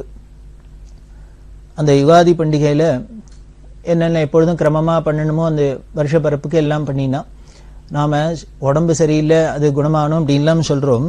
ஆனால் இந்த யுகாதி பண்டிகை அன்னைக்கு நமக்கு வருஷ பிறப்பில் நமக்கு ஒரு பெரிய சூக்ஷ்மத்தை நமக்கு ரிஷிகள்லாம் சொல்லி கொடுத்துருக்கா. அதில் என்னன்னு பார்த்தீங்கன்னா பஞ்சாங்கத்தில் போட்டிருக்கோம், நிம்பகுசும பக்ஷணம் அப்படின்னு ஒன்று போட்டிருக்கோம். நிம்பகுசும பக்ஷணம், நிம்பம் அப்படின்னா வேம்புக்கு பேர் நிம்ப விருட்சம். நிம்பகுசுமம்னா வேப்பம்பூ. அந்த வேப்பம்பூவை இன்னைக்கு சாப்பிடணும். வருஷப்பருப்பு அன்னைக்கே முதல்ல நமக்கு எப்படி சொல்லி வச்சிருக்கா அப்படின்னா, இந்த வேப்பம்பூ பச்சடி அப்படின்னு அது பண்ணுவா, அது பக்குவம் பண்ணுவா, அதை சாப்பிடணும். அதுக்கு மந்திரம்லாம் இருக்கு, அப்படி சொல்லி சாப்பிடணும். என்ன சார் அது வருஷப்பருப்பு, அதுவுமா ஒரு ஸ்வீட்டு சாப்பிடக்கூடாதா இன்னைக்கு கசப்பா வேப்பம்பூ அப்படின்னார். வாழ்க்கைனா இப்படிதான் இருக்கும், எல்லா ருச்சிகளும் நவரசமும் சேர்ந்ததுதான் வாழ்க்கை, மனுஷ வாழ்க்கை, இந்த லோகம் அப்படிங்கிறத காமிக்கிறதுக்கு சிம்பாலிக்கா இருக்கு போல இருக்கு. இதை சாப்பிட்டாலே நமக்கு வியாதியெல்லாம் வராது அப்படின்னு இந்த மந்திரம் சொல்றது. அது என்ன மந்திரம் அப்படின்னா, சதாயுர் வஜ்ர தேகாய சர்வ சம்பத்கராய ச சர்வாரிஷ்ட நிவாரகாய நிம்பகந்தள பக்ஷம் அப்படின்னு பேர். அதுக்கு மந்திரத்தை சொல்லிட்டு சாப்பிடணும் அப்படின்னு. எதென்ன 100 வருஷம் இருக்கும், வஜ்ர தேகமா இருக்கும், சர்வ சம்பத்தையும் கொடுக்கக்கூடியது, அதே மாதிரி சர்வ கஷ்டங்களையும் போக்குறது, வியாதியெல்லாம் போக்கக்கூடியது. எது இன்னர் இந்த நிம்பகுசும பக்ஷணம் அப்படின்னு சொல்லக்கூடிய இந்த வேப்பம்பு பச்சடி அப்படின்னு இந்த மந்திரத்துக்கு அர்த்தம். இதை சொல்லிட்டு சாப்பிடணும் அப்படின்னு இருக்கு. அன்னைக்கு வேப்பம்பூ, புளி, தேன், வெல்லம், நெய் இதெல்லாம் கலந்து அதை பண்ணணும். புதுக்கோட்டை ராதா அப்படிங்கிற அம்மா வருஷ பிறப்பன்னைக்கு தரிசனத்துக்கு வந்திருக்கா. இன்னும் பல பேர் வந்திருக்கா. வந்திருக்கிறது பெரியவா அங்க எல்லாருக்குமே கொடுப்பா. இன்னைக்கும் இடத்துல என்னன்னா, இந்த யுகாதி அன்னைக்கு வருஷ பிறப்பன்னைக்கு போனாக்க அன்னைக்கு சுவாமிக்கு நைவேத்தியம் பண்ணிட்டு இந்த வேப்பம்பு பச்சரியை பெரியவா எடுத்துப்பா. அதுக்கப்புறம் எல்லாருக்கும் கொடுப்பா. யாரு போனாலும் ஒரு ஒரு உதிரணி அன்னைக்கு தீர்த்த பிரசாதம் மாதிரி இது உண்டு, அவசியம் வாங்கிக்கணும் கொடுப்பா. இந்த ராதாட்ட கேட்டா வாங்கிண்டியா அப்படின்னு. இல்லை அப்படின்னா வாங்கிக்கோ அப்படின்னு சொல்லி இந்த வேப்பம்பு பச்சரி பத்தி சொல்றா. நீ ஆத்துல பண்ண மாட்டியோ, உங்க ஆத்துல கிடையாதா அப்படின்னாரு. இல்ல பண்ணினா குழந்தைகள்லாம் ஒருத்தர் சாப்பிட மாட்டேங்கிறா கசக்கிறதுன்னு, அதனால பண்ணல அப்படின்னா. உடனே பெரியவா சொல்றா, அது கசக்காதையும் பண்ணலாம், அந்த வேப்பம்புவோட எப்படி பண்ணணும் அப்படின்னு. உடனே பெரியவா அதுக்கு ரெசிபி எல்லாம் சொல்லித்தரா. அதுக்கு வேப்பம்பு இருக்கணும், அல்ல வேப்பம்பு வேப்பந்தழை எல்லாத்தையுமே போட்டுருவா. புளி, தேனு, வெல்லம், நெய் எல்லாம் சேர்ந்து இருக்கு. அதுல ஸ்வீட்டும் இருக்கு, புளிப்பும் இருக்கு, கசப்பும் இருக்கு, எல்லாம் இருக்கு, துவப்பும் இருக்கு, எல்லாம் இருக்கு. இது சேர்ந்தது. அது இப்படி பண்ணி அதை நைவேத்தியம் பண்ணணும். சுவாமிக்கு அம்பாளுக்கும் நைவேத்தியம் பண்ணிட்டு அப்புறம் நாம சாப்பிடணும். இப்படி இந்த 5 சேர்ந்ததுக்கு ஒரு வசியம் இருந்தது தெரியுமா உனக்கு அப்படின்னா. தெரியாது. இந்த வேப்பம்பு பச்சரியை பண்ணி வருஷப்பிறப்பு அன்னைக்கு முதல்ல அம்பாளுக்கு நைவேத்தியம் பண்ணும். இது வசியமா இருக்கிறதுனால அம்பாள் நம்ம வசமாயிடுவோம். ஆயிட்டாக்க என்ன ஆயிடும், அதுக்கப்புறம் நம்ம கேட்கறதெல்லாம் வரத்தை கொடுத்துட்டே இருப்போம். ஒருத்தர் யாரையானு நம்ம பெரிய மனுஷால ஒரு முக்கியமான ஆளை நாம வசியம் பண்ணினுட்டோம் அப்படின்னா என்ன, அதுக்கப்புறம் அவள்கிட்ட நம்ம எந்த காரியத்தை வேணா சாதிச்சுக்கலாம். அதனால ஜெகன்மாதாவான அம்பாளுக்கு வசியம் பண்றதுக்கு என்ன பண்ணணும், ஒண்ணும் இல்லை, யுகாதி அன்னைக்கு இந்த வேப்பம்பு பச்சரி போறோம், இதை பண்ணினோம்னா அம்பாள் நம்ம வசமாயிடுவோம். அப்படி ஆயிட்டாக்க அதுக்கப்புறம் நாம என்ன கேட்டாலும் நமக்கு வரம் கொடுத்துட்டே இருக்கலாம். அதனால அம்பாளை வசியம் பண்ணணும், நைவேத்தியம் பண்ணி. அடுத்தது யாருக்கு கொடுக்கணும் அப்படின்னு கேட்கிறா இந்த புதுக்கோட்டை ராதா அம்மாட்ட. அவ ஒன்னும் பதில் சொல்லல. இது பெரியவாளே சொல்லிட்டு வர அழகா, பெரியவாளே பண்ணட்டும் சொல்லட்டும் அப்படின்னு. பெரியவா சொன்னா அடுத்தது புருஷனுக்கு கொடுக்கணும், ஆம்படையானுக்கு கொடுக்கணும். ஏன்னா அடுத்தது நாம வசியம் பண்ணிக்க வேண்டியது அவனை தான். இப்ப அம்பாள் வசியம் பண்ணிட்டா, அவ கேட்டதெல்லாம் கொடுக்க போறா, ஈஸ்வரங்களை கொடுக்க போறா. இப்ப புருஷனும் வசியம் ஆயிட்டான்னாக்க நம்ம சொல்றதெல்லாம் கேட்க போறோம். அதனால நம்ம அதுக்கப்புறம் நாம தான் ராணி. அதனால புருஷனுக்கு கொடுக்கணும், புருஷனை வசியம் பண்ணிக்கணும். அடுத்தது 3ஆவதா யாருக்கு கொடுத்து வசியம் பண்ணணும் சொல்லு அப்படின்னா. இது 2ஐயும் பெரியவாளே சொல்லிட்டா, 3ஆவதையும் பெரியவாளே சொல்லட்டும், ஏன்னா ஏதோ இன்ட்ரெஸ்டா சொல்ல போறா அப்படிங்கிறதுனால பேசாத இருந்தா. உடனே பெரியவா சொல்ற, வேலைக்காராளுக்கு கொடுக்கணும் அப்படிங்கிற, வேலைக்காரி கொடுக்கணும். அப்படி வேலைக்காரியை வசியம் பண்ணிக்கணும். ஏன்னா ஒரு ஸ்திரீகளுக்கு இந்த வீட்டில் வேலை செய்யறதுக்கு ஒருத்தர் ஒத்தாசைக்கு அசிஸ்டன்ட் இல்லை அப்படின்னா அவளுக்கு ரொம்ப ஸ்ட்ரெயின் பண்ணிக்கணும், சிரமமா இருக்கும். அதனால வேலைக்காரால வசியம் பண்ணிக்கணுமா. இந்த வேலைக்காரா தான் சமயத்துல காலவாரிடுவா. நமக்கு ஏதாவது நாட்கிழமை வீட்டில் ஏதாவது ஃபங்க்ஷன் அப்படின்னா நிறைய எல்லாம் பாத்திரம் விழும், வேலை இருக்கும், ஜாஸ்தியா இருக்கும்னா அவள் லீவ்ல போயிடுவா. இது வேலை செய்யறவாளோட சுபாவம். நாமளே என்ன பண்ணுவோம், ஆபீஸ்ல ஏதானு நிறைய வேலை இருக்கு, ஆடிட் சமயம் விட்டு சமயம்னா உடனே சத்தப்படாத ஓடி வந்துருவோம். இந்த ஏதாவது லீவும்போம், தலை வெளியும்போம், கால் வெளியுமோ ஏதானு சொல்லுவோம் இல்லையோ. அதனால பெரியவா என்ன சொல்றா, இந்த வேப்பம்பு பச்சரியை வேலைக்காராளுக்கு கொடுக்கணுமா, அவளை வசியம் பண்ணிக்கணும். அப்படி வசியம் பண்ணிவிட்டா நம்ம எத்தனை என்ன வேலை சொன்னாலும் கேட்பா, எவ்வளவு பாத்திரங்களை போட்டாலும் மூஞ்சியை தூக்காத அழுத்துக்காத காரியம் செய்வா, பிரியமா காரியம் செய்வா. அதனால ஒரு பொம்மனாட்டிக்கு, ஒரு ஸ்திரீக்கு ஈஸ்வரனான அம்பாளை வசியம் பண்ணிட்டு, புருஷனை வசியம் பண்ணிட்டு, வேலைக்காராலும் வசியம் பண்ணிட்டா அதுக்கப்புறம் அவளோட சாம்ராஜ்யத்துக்கு கேட்பானே. இது 3ம் தங்கைக்குள்ள வந்துருத்துனா தான் சொன்ன கேட்கிறாப்புல ஆயிடுத்துன்னா அதுக்கப்புறம் அந்த பொம்மநாட்டிகளுக்கு என்ன குறை இருக்க போறது. அப்புறம் அவதான் மகாராணி. அதனால சொல்றேன், நல்லா அவசியம் வேப்பம்பூ பச்சரி பண்ணு, அடுத்த வருஷத்துலேருந்து தானே பண்ணி எல்லாருக்கும் கொடு, இது மாதிரிலாம் பண்ணு அப்படின்னு. இது கேட்டு எல்லாருக்கும் ஒரே சிரிப்பு. பெரியவா ஒரு வேப்பம்பூ பச்சரி சாப்பிடணும் அப்படிங்கிறதுக்காக அதான் இதான் பெரியவாளோட தந்திரம். என்ன பண்ணா, சாஸ்திரத்துல சொல்லி இருக்கு இந்த நிம்பகுசும பட்சணம் சாப்பிடணும் அப்படின்னு சொல்லியிருக்குன்னா இது சாப்பிடணும் அப்படின்னா மந்திரத்தை சொல்லி சாப்பிடணும் அப்படின்னா நமக்கு ஏதோ ஒரு அலட்சியமா இருக்கு, அவனே கசக்கிறதுங்கிறோம் புளிக்கிறதுங்கிறோம் ஏதோ ஒன்று சொல்லிடுறோம். இது மாதிரி உடனே அம்பாள் வசியம் ஆயிடுவோம், புருஷன் வசியம் ஆயிடுவோம், வேலைக்காரி வசியம், இது மாதிரிலாம் ஏதானு ஒன்று சொல்லிட்டா உடனே நமக்கு அதுல ஒரு ஸ்ரத்தா வந்துடும். இதுக்காகவானும் பண்ணுவோம். நம்ம கோவிலுக்கு வெறுமனை போனா போகமாட்டோம். உனக்கு சனி சரியில்லை, ராகு சரியில்லை, கேது சரியில்லை, அதனால இத்தனை பண்ணு அத்தை பண்ணு அப்படின்னு ஏதானு சொல்லிட்டா உடனே பயந்தடிச்சுன்னு ஓடுறோம். அதை போலதான் இங்கேயும் நம்ம ரிஷிகள்லாம் அப்படிதான் சொல்லி வச்சிருக்கா, இதை பண்ணினா அது கிடைக்கும், அதை பண்ணினா இதை கிடைக்கும், இதை பண்ண இல்லைன்னா இது உடனே அதை வந்துரும், இது வந்துரும், வியாதி வந்துரும், அத்தை பண்ணும், இத்த பண்ணும், தோஷம் வந்துரும், பாப்பம் வந்துரும் அப்படின்லாம் எதுக்கு பயமுறுத்துறா? ஒன்னும் பயமுறுத்தி நம்மளை பண்ண வைக்கிறது, இல்லையா நமக்கு ஏதாவது ஆசை காட்டி பண்ண வைக்கிறது. இதோட மொத்தத்துல பர்பஸ் என்ன அப்படின்னா, இதை பண்ணணும். வெறுமனை பிளைனா பண்ணு அப்படின்னு சொன்னா யாரும் லேசில பண்ண மாட்டோம், அசைஞ்சு கொடுக்க மாட்டோம். அதனால நம்மளை பண்ண வைக்கிறதுக்காக இப்படி. இது போலதான் நீங்க வேப்பம்பூ வச்சு சாப்பிட்றதுக்கு பெரியவா இப்படி எல்லாம் ஒரு கதையை சொல்லி அத்தை பண்ணி இத்த பண்ணி எல்லாரும் சாப்பிடுங்க அப்படின்னு சொல்ற முடியுமா பண்ணினா. இப்படி பெரியவா இந்த கர்ஜகியில இருக்கிறதே யுகாதி பண்டிகை போச்சு. அதுக்கப்புறம் அத்தினூர் அப்படிங்கிற இடத்துக்கு ரோட்ல நடந்து வந்துட்டு இருக்கா. வந்தா அப்படி பார்த்தாக்க சுத்தி வர ஒன்னும் தங்கறதுக்கே இடம் சரியா தெரியல, இல்ல தோதா இல்ல. கூட வந்தவாளும் பார்த்துட்டே வரா. பெரியவா ரிக்ஷாவை தள்ளிட்டு வந்துட்டு இருக்கா. அந்த ஊர்கிட்ட வந்தோடனே இந்த ஜனங்கள்லாம் கேட்க சொன்னா பெரியவா, இந்த ஜனங்கள்கிட்ட கேளு, இங்க தங்கறதுக்கு ஏதான இடம் இருக்கா கேளு அப்படின்னா. அந்த ஊர்ல இருக்கிற ஜனங்கள் பார்த்தது, யாரோ ஒரு கழவர் வண்டியை தள்ளிட்டு வர, நடக்க முடியாத ஒரு போல இருக்கு, வண்டியை பிடிச்சின்னு நடந்து வர, கூட 4-5 பேர் வரா அப்படின்னு நினைச்சுன்னு அவ ரொம்ப அலட்சியமா என்ன சொன்னா, இங்க வேற ஒரு இடமும் இல்ல, அதோ ஊருக்கு அப்புறமா ஒரு கோவில் இருக்கு, அந்த கோவில் வேணா ஒரு மண்டபம் இருக்கு, சின்ன மண்டபம், அதுல வேணா தங்கிட்டு போகலாம் நீங்க அப்படின்னு. அவ ஏதோ வழிபோக்கம் அப்படின்னு நினைச்சுட்டா, தங்கிக்கலாம் அப்படின்னு சொல்லிட்டு இடத்த கொடுத்துட்டா. கூட இருந்தவாளுக்கெல்லாம் இது ஒரு சுவாரஸ்யமா இல்லை. ஏமோ இந்த ஜனங்களும் ஒன்றும் இன்ட்ரெஸ்டா ஒரு ரெஸ்பாண்ட் பண்ணல, அதனால இங்க போய் தங்குவானே வேற எங்கேயானு போகலாமே அப்படின்னா பெரியவா நம்மட்டா அந்த இடத்துக்கே போய் தங்க ஆரம்பிச்சுட்டா. அந்த கோவில்ல அந்த ஜனங்கள் சொன்ன இடத்துலயே தங்கின்னு இருக்கா. இப்படி அங்க இருந்தோடனே கொஞ்சம் கொஞ்சமா என்னாச்சுன்னா ஒரே காரெல்லாம் வர ஆரம்பிச்சுது. இங்க அந்த ஊர்ல இருந்து வருவா, இந்த ஊர்ல இருந்து வருவா, பெரியவாளை தேடிண்டு தரிசனத்துக்கு வந்துட்டே இருப்பா. இந்த ஊர்ல இருக்கான்னு நினைச்சிட்டு வருவா. வந்து பார்த்தாக்கா அந்த ஊர்ல இருக்க மாட்டா, அடுத்த கேம்ப் மாறிடுவா. உடனே ஒரு வண்டியை பிடிச்சி அத்தை பிடிச்சி இத்த பிடிச்சி காரை பிடிச்சின்னு ஏதோ ஓடி வருவா. எல்லாரும் அப்படி துரத்தின்னு வந்து தரிசனம் பண்ற வழக்கம். அது மாதிரி இந்த ஜனங்கள்லாம் வர ஆரம்பிச்சது. பார்த்தா சர்னு ஒரே கார் வருது, அது வருது, இது வருது, பெரிய மனுஷாலாம் வர. இதெல்லாம் பார்த்தா அந்த ஊர் ஜனங்களுக்கு இப்போ ஒரு சர்ப்ரைஸா போயிடுது. இன்னும் யாரோ நடக்க முடியாத கழவர் வண்டியை தள்ளிட்டு ஏதோ போறாராக்கும் அப்படின்னு ஒரு பரதேசி அப்படின்னு நினைச்சிருந்தா.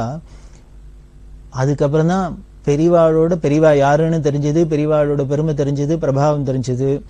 அதுக்கப்புறம் அந்த ஊர் ஜனங்கள்லாம் வர ஆரம்பிச்சது. அப்படி ஒரு அதிசயம். அக்கம் பக்கத்துல உள்ள ஜனங்கள், சுத்து வட்டாரத்துல இருக்க ஜனங்கள்லாம் வந்து தரிசனம் பண்ணி அவ இனிமே கரிகாயை கொடுக்கறது, பாலை கொடுக்கறது, தயிரை கொடுக்கறது, அத்தை பண்றது, இத்த பண்ணதுன்னு ஏகப்பட்ட உபச்சாரம் பண்ண ஆரம்பிச்சுட்டா. அப்படி பண்ண ஆரம்பிச்ச உடனே அப்புறம்தான் கூட கைங்கரியம் பண்ற வாழ்க்கெல்லாம் ஒரு மாதிரி கொஞ்சம் சௌரியமா இருந்தது. யாருக்குமே நமக்கு ஒரு இடத்துக்கு போறோம், அந்த இடத்துல போனோம்னு வாங்க அப்படின்னு கூப்பிட்டு நம்மள ஒரு உபச்சாரம் பண்ணி நமக்கு பாசிட்டிவா ரெஸ்பான்ஸ் பண்ணினாக்க நமக்கு அங்க இன்னும் இருக்கலாம்னு தோணும். ஒரு சௌரியமா இருக்கும், ஒரு நிம்மதியா இருக்கும். அது இல்லாத இருந்ததுன்னா நமக்கு அங்க சௌக்கியமா தங்க முடியாது. அதை போலதான் இங்கேயும் இருந்தது. அது அந்த ஊர் ஜனங்களை சொல்லி குறையில்லை. ஏதோ சங்கராச்சாரியார் ஒரு பெரிய மகான் வரார், ஞானி வரார் அப்படின்னா அதுக்கேற்ற ஒரு படாடோபத்தோட இந்த ஆடம்பரத்தோட அப்படி இப்படி எல்லாம் வந்தாக்க எல்லாரும் வேணா தெரிஞ்சுப்பா. நமக்கு தெரியலன்னா கூட இந்த ஆடம்பரத்தெல்லாம் பார்த்தே நம்ம பிரமிச்சு போயிடுவோம். அப்படி இல்லாத ஒண்ணும் இல்லாத இவ பாட்டுக்கு சாதாரண ஒரு மனுஷன் மாதிரி ஒரு ரிக்ஷாவை தள்ளிண்டு போனா ஒரு இடத்துல மரத்தடியில படுத்துட்டு இருக்கா. மத்தியான வேளையில வேற தங்கறதுக்கு இடம் இல்லை, மரத்துக்கு அடியில படுத்துட்டு இருக்கா. பெரியவா என்னம்னா ஒரு காஷாயத்தை வெயிலா இருக்குன்னு துணியை போத்தின்னு படுத்துட்டு இருக்கா. அது ஹைவேஸ் பக்கத்துல ஒரு பெட்ரோல் பங்க். அதுல பெட்ரோல் போடக்கு வந்த லாரியில இருந்தவா பார்த்துட்டு இந்த லாரி டிரைவர்லாம் இறங்கி வந்துட்டா. ஏதோ ரோடு ஓரத்துல யாரோ ஒருத்தர் படுத்துட்டு இருக்கா, எல்லாரும் உட்காந்துட்டு இருக்காளே அப்படின்னு. அவ ஏதோ ஆக்சிடென்ட் ஆயிடுத்துன்னு பயந்து போயிட்டானு தெரியல, ஏதாவது ஹெல்ப் பண்ணுமா அப்படின்னு கேட்கலான்னு வந்திருக்கு. வந்ததுக்கு அப்புறம் பார்த்தா அப்புறம் தான் விஷயம் தெரிஞ்சுது. இல்ல எல்லாம் ஒண்ணும் இல்லை, இவர் பெரிய சுவாமிகள் காஞ்சிபுரத்திலேருந்து ஒரு சங்கராச்சாரியார் யாத்திரை போயிட்டு இருக்கார் அப்படின்னு கேட்டோன்னு அந்த ஆளுக்கு ஒரே ஆச்சரியம். என்ன நான் சங்கராச்சாரியார் அப்படின்னா ஒரு பெரிய பீடாதிபதி அப்படின்னா ஏதோ சிம்மாசனத்துல உட்காந்து அவ பெரிய அரண்மனையில உட்கார்ந்துட்டு இருப்பா, அவளை பாக்குறதே கஷ்டமாக்கும் அது இதுன்னா, இவர் இப்பேற்பட்ட ஒரு சங்கராச்சாரியார் நடு ரோடுல படுத்துக்கிறதுக்கு கூட இடம் இல்லாத மரத்தடியில படுத்துட்டு இருக்கார் அப்படின்னா பார்த்துட்டு ஆச்சரியப்பட்டு அவர் பிற்காலத்துல பெரிய பக்தரா அப்ப எல்லா இடத்துலயும் அவரே பிரச்சாரம் பண்ணியிருந்தார். இப்படி ஒரு எளிமை அப்படின்னு. இப்படிதான் இருக்கும். பெரியவாளை நம்ம பார்த்த மாத்திரத்துல புரிஞ்சுனோட முடியாது, அனுமானம் பண்ணிக்க முடியாது. அப்படி ஒரு வினோதமான யாத்திரை இப்படி நடந்தது. பெரியவா சௌடாப்பூருங்கிற இடத்துக்கு வந்தா. இந்த சௌடாப்பூர்ல ஒரு ஆஞ்சநேயர் கோவில், அங்க தங்கியிருந்தா. அந்த சௌடாப்பூர்லேருந்து அடுத்தது கானகாப்பூர் அப்படிங்கிற இடத்துக்கு விஜயம் பண்றா. இந்த கானகாபூர் அப்படிங்கிறது ரொம்ப பிரசித்தமான க்ஷேத்திரம். அதுல அமர்யா அப்படின்னு ஒரு நதி, அந்த நதிக்கரையில இருக்கு. அங்க தத்தாத்திரேயரோட அவதாரமான நரசிம்ம சரஸ்வதி அப்படின்னு ஒரு பெரிய மகான், சுவாமி நரசிம்ம சரஸ்வதி அப்படின்னு ஒரு பெரிய மகான், அவரை சாட்சாத் தத்தாத்திரேயரோட அவதாரமா சொல்லுவா. அவர் இந்த கணகாபூர்ல பிறந்தார். அந்த கணகாபூர்ல இந்த அமர்யா நதிக்கரையில ஒரு பெரிய ஔதும்பர விருட்சம் இருக்கு. அதாவது ஔதும்பர விருட்சம் அப்படின்னா அத்தி மரம். இந்த அத்தி மரத்துக்கு அடியில தான் தத்தாத்திரேயர் இருக்கிறதா ஐதீகம். தத்தாத்திரேயர் அப்படிங்கிறது திரிமூர்த்திகளோட அவதாரம் அப்படிங்கிறது எல்லாருக்கும் தெரியும். அத்ரிங்கிற மகரிஷி, அத்ரியோட மகரிஷிக்கு அனுசூயா அப்படிங்கிற அவரோட பத்னிக்கும் பிரம்மா விஷ்ணு சிவன் 3 பேரும் குழந்தைகளா வந்து பிறந்தா. இப்படி திரிமூர்த்திகளோட ஸ்வரூபம், பிரம்ம விஷ்ணு சிவ ஸ்வரூபம் தான் இந்த தத்தாத்திரேயர்ங்கிற மகரிஷி அவதாரம். அத்திரிக்கு பிள்ளையா பிறந்ததுனால ஆத்திரேயர், அதனால தத்தாத்திரேயர் அப்படின்னு அவருக்கு பேரு. அவரோட அவதாரமாவே இந்த நரசிம்ம சரஸ்வதி சுவாமியில சொல்ற வழக்கம். இந்த கன்னட தேசத்துல, மராட்டி தேசத்துலாம் இவருக்கு ரொம்ப பிரசித்தம். எப்படி நம்ம தமிழ்நாட்டில் இன்னும் பல இடங்கள்ல பெரியவான்னா சாட்சாத் பரமேஸ்வரன் அவதாரம் அப்படின்னு கொண்டாடுறோமோ, அது மாதிரி இங்கேயும் அவ கொண்டாடுவா. அந்த ஊருக்கு பெரியவா போயிருந்தா. அந்த ஊர்ல ஒரு கவீஸ்வர சாஸ்திரி அப்படின்னு ஒரு பெரிய மகா பண்டிதர், அவர் பெரியவா உகார்ல இருக்கிறதே வந்து தரிசனம் பண்ணிட்டு இருக்கார். பண்ணிட்டு பெரியவாளை இந்த கானகாபுரை பத்தி சொல்லி அதோட விசேஷம் எல்லாம் பெருமையை சொல்லி அங்க வரணும் வரணும் அப்படின்னு சொல்லியிருந்தார். அதனால பெரியவா அங்க வந்தா. ரொம்ப அழகான ஊரு, ரொம்ப சாநித்தியம் நிரம்பின ஊரு. அங்க நடுப்புற தத்தாத்திரேய கோவில் இருக்கு. இந்த அமர்யா நதிக்கரையில இந்த ஔதும்பர விருட்சம் இருக்கு. இந்த ஔதும்பர விருட்சத்துல பாத்தீங்கன்னா குரு சரித்திரம் அப்படின்னு ஒரு புஸ்தகம். அந்த குரு சரித்திரத்தை அத்தனை பேரும் பாராயணம் பண்ணுவா. அந்த குரு சரித்திரம் ரொம்ப விசேஷம். அதை 7 நாளைக்கு பிரார்த்தனை பண்ணின்னு இந்த குரு சரித்திரம் அதுலயே போட்டிருக்கும். சப்தாக கிரமமா அதை எப்படி பாராயணம் பண்ணணும் அப்படின்னு போட்டிருக்கும். அதுபடியே பாராயணம் பண்ணினா நமக்கு கைமேல பலன் அப்படின்னா இன்னைக்கு நம்பிக்கையா எல்லாரும் பண்ணிட்டு இருக்கா. மராட்டிக்காரா, கன்னடக்காரா அப்படி எல்லாம். நமது தமிழ் தேசத்திலேயே கொஞ்சம் விவரம் தெரிஞ்சவாள்லாம் பல பேர் இந்த குரு சரித்திரத்தை பாராயணம் பண்ணுவா. அப்படி அந்த அத்தி மரத்துக்கு அடியில உட்கார்ந்துட்டு ஆயிரக்கணக்கான பேர் எப்போதும் இந்த குரு சரித்திரத்தை பாராயணம் பண்ணிட்டு இருப்பா. அந்த குரு சரித்திரம் இந்த சுவாமி நரசிம்ம சரஸ்வதியோட சரித்திரத்தை சொல்றது. அப்படி ஒரு பிரசித்தமான இடம். அங்க கோவில்ல நிர்குண பாதுகை அப்படின்னு ஒண்ணு இருக்கு. அதாவது நிர்குண பாதுகை அப்படின்னா பாதுகைன்னா காலில் போட்டுக்கிறாப்புல அப்படி இருக்காது. ஒரு கல்லுலயே சுயம்பு மாதிரி இருக்கும், உள்ளுக்குள்ள வச்சிருப்பா. அது ஒரு பெற மாதிரி இருக்கும். கர்ப்பகிரகத்துக்குள்ள அந்த நிர்குண பாதுகை இருக்கும். அந்த பூஜை பண்றவா அவ மட்டும்தான் போவா. மற்றவா யாரா இருந்தாலும் ஆயிரக்கணக்கில் ஜனங்கள் வருவா. அத்தனை பேரும் ஒரு பெற மாதிரி இருக்கும். அதுக்குள்ளால்தான் எட்டி பார்க்கணும். பக்கத்துல தத்தாத்திரேய விக்கிரகம், சுவாமி நரசிம்ம சுவாமி சரஸ்வதி அவளோட சந்நிதி இல்லாம இருக்கு. இந்த நிர்குண பாதுகை தான் அங்க ரொம்ப விசேஷம். அதை அப்படி எட்டி தான் பார்க்கணும். யாரையும் உள்ள விட மாட்டா. ஆனா பெரியவா உள்ளுக்குள்ள போய் தரிசனம் பண்ணிட்டா அந்த நிர்குண பாதுகைய. அங்க இன்னொரு விசேஷம் என்ன அப்படின்னா, நிறைய பிராமணர்கள்லாம் இருக்கிற இடம், பண்டிதாள்லாம் இருக்கிற ஊர். அது பார்த்தாலே ஒரு பெரிய டூரிஸ்ட் சென்டர். ஒரே ஜெய ஜெய ஜெய ஜெய ஜெயன்னு கூட்டமா தான் இருக்கும். ஆயிரக்கணக்கான பேர் இந்த நதியில அமர்யால ஸ்நானம் பண்ணிட்டு இருப்பா. இந்த அத்தி மரத்துக்கு அடியில குருச்சரித்திர பாராயணம் பண்ணிருப்பா. இந்த தத்தாத்திரேயர பிரதட்சணம், இந்த கோவில்ல எப்படி பிரதட்சணம் பண்ணுவான்னா, இந்த வியாதி பிடிச்சவா, சித்த பிரம பிடிச்சவா, இது மாதிரி இருக்கவா, பேய் பிசாசு பிடிச்சவா, இவாள்லாம் வந்து அந்த பிரதட்சணம் பண்ணின்னு இருப்பாங்க. அழிச்சுன்னு வந்து பிரதட்சணம் பண்ண சொல்லுவா. உடனே சரியா போயிடும் அப்படின்னு. ஒரே அமக்களமா தான் இருக்கு அந்த ஊர். ஒரு டூரிஸ்ட் சென்டர் தான் அது. அங்க நிறைய பிராமணாலாம் இருக்கா. அவள்லாம் என்ன பண்ணுவான்னார், எல்லா பிராமணாலும் அந்த ஊர்ல இருக்கிறவாள்லாம் சரியா மத்தியானம் 12 மணி ஆயிடுத்துனா எல்லாரும் வீதியில பிட்சை கேட்டுட்டு வருவா. பிட்சை எடுக்கிறதுக்கு வருவா. எல்லார் வீட்டிலையும் யாரெல்லாம் வராளோ இந்த பிராமணாளுக்கெல்லாம் பிட்சை போட்டுட்டு அதுக்கப்புறம் தான் சாப்பாடு. அந்த ஊர்லயே எல்லாரும் இந்த பிராமணாலாம் பிட்சைக்கு வந்து பிட்சை வாங்கிட்டு போனாதான் ஆகாரம் அப்படிங்கிறது இன்னை வரைக்கும் ஒரு நியமமா வச்சுட்டு இருக்கா. அப்படி ஒரு நம்பிக்கை, பக்தி, ஸ்ரத்தை. எதனால அப்படின்னு, இந்த சுவாமி நரசிம்ம சரஸ்வதி அப்படிங்கிற மகான் இன்னைக்கும் ஏதோ ஒரு ரூபத்துல, எந்த ரூபத்திலேயான அவர் பிட்சைக்கு வருவாராம். அவர் சன்னியாசியிலேயே பிட்சை எடுத்து தானே சாப்பிடணும். அதனால அவர் வருவராம் பிட்சைக்கு. அவர் சரித்திரத்துல அப்படின்லாம் சொல்றது. அவர் பிட்சைக்கு வருவர் அப்படின்னு எந்த ரூபத்துல வருவா, ஞானிகள் எப்படி வருவா நமக்கு தெரியாது. அதனால இந்த வரவாளுக்கு அத்தனை பேருக்கும் பிட்சை போட்டுட்டும் அதுக்கப்புறம் தான் ஆகாரம் பண்றது அப்படிங்கிற ஒரு நியமம் வச்சுட்டு இருக்கா அந்த ஊர்க்காரா. இதெல்லாம் பெரியவாளுக்கு ரொம்ப பிரியமா இருந்தது, ரொம்ப சந்தோஷமா இருந்தது. இதெல்லாம் பார்த்துண்டு அப்புறம் அங்கேருந்து கிளம்பி பெரியவா சௌடாப்பூருக்கே திரும்பி வந்துட்டா. இந்த சௌடாப்பூர்ல வந்தா என்ன ஆயிடுத்து, பெரியவாளுக்கு ஜுரம் வந்துடுத்து. நல்ல 102 டிகிரி ஜுரம் அடிக்கிறது, உடம்பு தூக்கி தூக்கி போறது, குளிரா இருக்கு, இப்படி ஏகப்பட்ட ஃபீவர். பெரியவாளுக்கு ஸ்நானம் அனுஷ்டானம்ன்றது கூட ரொம்ப சிரமமான காரியமா இருந்து தள்ளாம இருந்தது. ஆனா அதுக்காக விடல, அப்படிதான் பண்ணியிருந்தா. அங்க பார்த்தா சோளத்தட்டையெல்லாம் போட்டு மறைச்சு ஒரு ரூம் மாதிரி தயார் பண்ணியிருந்தா. அதுல பெரியவா படுத்துன்னு இருக்கா. சாயந்தரம் அனுஷ்டானம் கூட பண்றதுக்கு ஏந்திருக்க முடியாத அப்படியே படுத்துனே பண்ற அளவுக்கு அவ படுத்திருந்தா. ஒன்னும் ஆகாரம் ஒண்ணும் இல்லை. கூட கைங்கரியம் பண்றவாளுக்கு ஏகாம்பரம் வெள்ளம் என்ன பண்ணினா, உடனே போகல் அப்படின்னு ஒரு பக்தர்னு சொன்னேன், ஷோலாப்பூர்ல இருந்தார். அவரோட கார்ல வந்திருந்தார். அவர்கிட்ட சொல்லி பக்கத்துல குல்பர்கால போய் அங்க முரளிதர ஜோஷி அப்படின்னு இருக்கார், அவர்கிட்ட சொல்லி அங்கேருந்து நல்ல டாக்டரா யாரையானு அழிச்சுன்னு வர சொல்லணும் அப்படின்னு சொல்ல அங்கேருந்து ஒரு டாக்டரை அழிச்சுன்னு வந்தா. அந்த முரளிதர ஜோஷி அப்படிங்கிற டாக்டர் வந்து பெரியவாளுக்கு பார்த்து மருந்தெல்லாம் எழுதி கொடுத்தார். ஆனா இங்க ஒண்ணு இந்த சின்ன கிராமமா இருந்ததுனால மருந்து இருந்து வாங்க முடியாது. திருப்பி இந்த டாக்டரை கொண்டு வர்றதுக்கே போறதே குல்பர்காலேருந்து அங்கேருந்து மருந்தெல்லாம் வாங்கிட்டு வந்து கொடுத்து அப்படி எல்லாம் சிகிச்சை பண்ணின்னு இருக்கா. இது அப்படி இருக்கிறதே என்ன பண்ணினார், ஒன்னும் ஆகாரம் இல்லையா, பெரியவாளுக்கு பிட்சை இல்லை. அதனால ஸ்ரீகண்டன் கூட கைங்கரியம் என்ற பெரியவாளுக்கு பாலை காய்ச்சி பெரியவாளுக்கு கொடுக்கறதுக்குன்னு ஒரு வெங்கல கூஜா இருக்கும். அந்த கூஜால அந்த பாலை விட்டு மூடி பெரியவாளுக்கு பக்கத்துல வச்சுட்டார். பெரியவாளாவே எப்போ ஏந்துண்டு அவ எடுத்துக்கிறாளோ எடுத்துக்கிட்டும் அப்படிங்கிறதுக்காக. இவாள்லாம் வெளியில உட்காந்துட்டு பேசின்னு ஏதோ இவா ஆகாரத்தை பண்ணிட்டு பேசின்னு இருக்கா.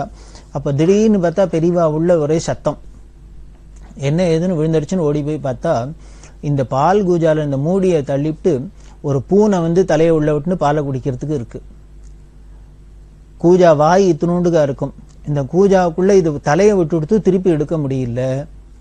அது தவிக்கிறது. அதனால இப்படி குதிக்கிறது அப்படி குதிக்கிறது. என்ன பண்ணுது, பெரியவாளானா பக்கத்துல படுத்துன்னு இருக்கா, என்ன பண்றதுன்னு தெரியல. இவாளுக்கெல்லாம் பயந்து போயிட்டா. சரி அதை புடிச்சு எடுத்து வெளியில எடுக்கலான்னா பயமா இருக்கு, அது பிராண்டி இண்டி ஏதாவது பண்ணிவிடுமோ அப்படின்னு. என்ன அவ்வளவு உக்ரமா ஆக்ரோஷமா குதிக்கிறது. ஏகாம்பரம் சொல்லு, ஒரு ஆளு 2 ஆள் வசரத்துக்கு எம்பி குதிச்சுது அந்த கூஜாவை தலைக்குள்ளேயே விட்டுண்டு அப்படின்னு. அது பாடுபட அது ஒரு வழியா வெளியில வந்தது. வெளியில வந்தா அங்கேயும் குதிக்கிறது. இவாளுக்கு என்ன பண்றதுன்னு தெரியல. இப்படி குதிச்சு அது ஒரு வழியா டயர்டாகி கீழே படுத்துன்னு கொடுத்து. அந்த சமயத்துல பார்த்து இவா ஒரு ஷாக்கை போட்டு அது மேல போட்டு மூடி அந்த பூனையை ஒருத்தர் பிடிச்சின்னு கூஜா ஒருத்தர் பிடிச்சின்னு இழுக்க ஒரு வழியா பித்தையும் வச்சுன்னு இந்த பூனை ஓடி போச்சு. இதெல்லாம் பெரியவா பார்த்துட்டு விஷாதம் இருக்கா, சாட்சி மாத்திரம் வேடிக்கை பார்த்துன்னு இருக்கா. இந்த கூட இருக்கிறவாளுக்கெல்லாம் ஆச்சரியமா இருந்து பாரு, ஒரு பூனை பாலுக்கு ஆசைப்பட்டுட்டு பால் குடிக்க வந்து கடைசியில தலையை விட்டுட்டு எடுக்க முடியாத எப்படி திண்டாடி இருக்கு அப்படின்னு. ஆனால் இதை பார்த்தோன்னு கண்ணன்னு பெரியவாள்கிட்ட கைங்கரியம் பண்றார். அவர் கூட இருக்கிறவாள்கிட்ட சொல்றார், பாரு பெரியவாளுக்குன்னு வச்சிருந்த ஒரு சாமான அவளுக்கு வச்சிருந்த பாலை போய் குடிக்கிறதுக்கு திருட்டுத்தனமா குடிக்க ஆசைப்பட்டு இந்த பூனைக்கு என்ன கதி ஆயிடுத்து பாரு, என்ன பாடுபட்டது. இதுல இருந்து தெரியறது பெரியவாளுக்கு அப்படிங்கறது, பெரியவா விஷயத்துல யாரானும் ஆசைப்பட்டு அவளுக்கு ஏதானு நாம கெடுதல் நினைச்சுட்டு போனோம்னா நமக்கு எப்படி இல்லாம என்னென்ன சிரமப்படணும் அப்படின்னு கை மேல பலன் மாதிரி இந்த பூனை கிடைக்கிறது. இதுல இருந்து அவர் விளையாட்டா சொல்லுவார், இப்படி இப்ப இந்த பூனை பட்ட ஒரு பாலுக்கு ஆசைப்பட்டுட்டு இப்படி திண்டாடித்து நாமெல்லாம் என்னெல்லாம் திண்டாட போறோமோ எல்லாரும் அப்படின்னு அவர் விளையாட்டா சொல்லுவார். ஏன்னா ஞானியோ இல்லையோ, பிரம்ம ஞானிகளோ இல்லையோ, அவளுக்கு ஒரு ஆசையும் கிடையாது. அவளுக்கு நாம கைங்கரியம் பண்ணணும், அவள்கிட்ட பக்தி ஸ்ரத்தையா இருக்கணும், அதுதான் முக்கியம். அப்படி இல்லாத நாம ஏதானும் விகல்பமா இருந்து அவளுக்கு ஏதானும் இடைஞ்சல் பண்ணினோம்னா நிச்சயம் அதுக்கு பலவிதமான பலன் உண்டு. அதுக்கு ஒட்டிக்கிரட்டியா நாம சிரமப்பட்டு அனுபவிக்கணும். அதெல்லாம் இந்த பூனை கதை நமக்கு காமிக்கிறது. இது இவா பார்த்துருந்தா சௌடாப்பூர்ல பெரியவா முன்னாலே குழந்தை பருவத்திலே இது மாதிரி ஒண்ணு பார்த்துருக்கோம். பெரியவா குழந்தையா இருக்கிறதே, சுவாமிநாதனா இருக்கிறதே, வீட்டுல தூங்கின்னு இருக்கிறதே, ராத்திரி ஒரே சமையல் உள்ள சத்தம். என்னன்னா அங்க வெள்ளை குடத்துக்குள்ள ஒரு மரநாய் தலையை விட்டுண்டு வெள்ளந்துங்கிற ஆசையில உள்ளுக்குள்ள விட்டு எடுக்க முடியாத வந்து அதுக்கப்புறம் எல்லாரும் அக்கம் பக்கத்துல இருக்க வெள்ளம் தூங்கி எழுந்துட்டு ராத்திரி ஒரே மக்களமாயி வெளியில பிடிச்சி இழுத்து இந்த மரநாயை விட்டா அப்படின்னு. அதுலேருந்து பெரியவா நான் கத்துண்ட பாடம் அப்படின்னு பின்னால சொல்றா. என்னன்னு ஒரு வெள்ளத்துக்கு ஆசைப்பட்டுன்னு அந்த வெள்ள வாசனையை பார்த்துட்டு வெள்ளத்துக்கு ஆசைப்பட்டுன்னு இந்த மரநாய் போய் திங்கறதுக்கு போக கடைசியில என்ன எடுத்துன்னு அதுவே பெரிய நமக்கு சிரமமா போயிடுத்து, இடைஞ்சலா போயிடுத்து. அது உள்ளுக்குள்ள தலையை விட்டுன்னு வெளியில வர முடியாத போச்சு. இதுல இருந்து என்ன புரிஞ்சுது அப்படின்னு, இந்த உலகத்துல எதையான ஆசைப்பட்டுன்னு நாம போய் அதுல விழுந்துட்டோம்னா அதுக்கப்புறம் அதுல இருந்து மீண்டு வர முடியாத திண்டாடுறோம். இதுதான் இந்த லோகத்தோட குணம் தான். மாயை மாயை அப்படிங்கிறோம், இந்த மோகிக்க வைக்கிறது அப்படிங்கிறோம். இந்த மோகத்துல மாயையில விழுந்துட்டோம்னா அப்புறம் அதுல இருந்து திரும்பி எழுந்திருக்க முடியல. அதை எப்படி முடியும் அப்படின்னு, குரு கிருபை இருந்தாதான் முடியும். அந்த குரு கிருபைக்காக தான் நாம இப்படி எல்லாம் பிரயத்தனப்படுறோம். அப்படி இந்த பெரியவா சரித்திரத்தை கேட்டாலே, இந்த மாதிரி சரித்திரங்களை கேட்டாலே நமக்கு இந்த மாயாமோகம் விடுபடும் அப்படின்னு சொல்லி தொடர்ந்து நாம பார்ப்போம். பெரியவா சரணம். இந்நிகழ்ச்சியின் அடுத்த பகுதி நாளை மாலை இதே நேரத்தில் ஒளிபரப்பாகும். பெரியவா சரணம். பெரியவா சரணம். அடுத்த நிகழ்ச்சி திருவாசக இன்னிசை. வழங்குபவர் ஸ்ரீ சத்குருநாத தேசிகர் அவர்கள். பெரியவா சரணம். திருச்சிற்றம்பலம். திரு அம்மானை செங்கண் நெடுமாலும் சென்றிடந்தும் காண்பரிய, செங்கண் நெடுமாலும் சென்றிடந்தும் காண்பரிய, பொங்கு மலர் பாதம் பூதலத்தே போந்தருளி எங்கள் பிறப்பறுத்திட்டு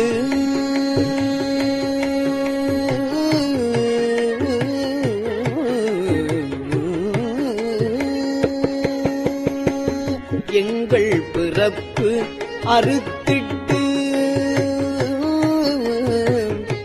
எந்தரமும் ஆட்கொண்டு, எங்கள் பிறப்பறுத்திட்டு எந்தரமும் ஆட்கொண்டு, தெங்கு திரள் சோலை தென்னன் பெருந்துறையான் அங்கணன் அந்தணனாய் அறைகூவி வீடருளும் அங்கருணை வார்கழலே பாடுதும் காணம் மானாய்.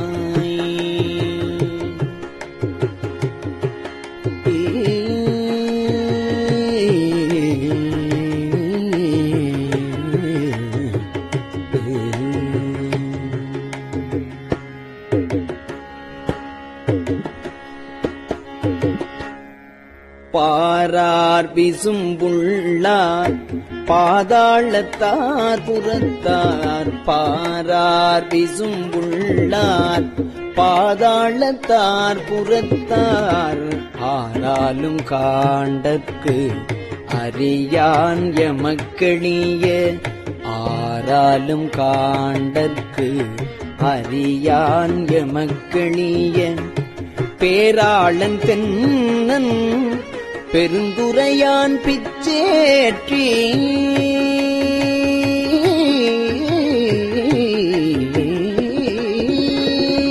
பேராளன் தென்னன் பெருந்துரையான் பிச்சேற்றி, வாரா வழியருளி வந்து என் உளம் புகுந்த, ஆரா அமுதாய் அலைகடல்வாய் மீன் விசீரும், பேராசை வாரியனை பாடுதும் காணம் மானாய்.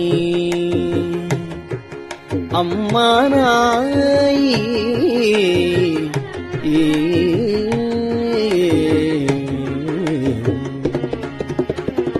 இந்திரனும் மாலையனும் ஏனோருவானோரும் அந்தரமே நிற்க, சிவன் அவனி வந்தருளி எந்தரமும் ஆட்கொண்டு தோட்கொண்ட நீற்றனாய், எந்தரமும் ஆட்கொண்டு தோள்கொண்ட நீற்றனாய், சிந்தனையை வந்துருக்கும் சீரார் பெருந்துரையான் பந்தம் பரிய, பரிமேற்கொண்டான் தந்த அந்தமிலானந்தம் பாடுதும் காணம் மானாய்.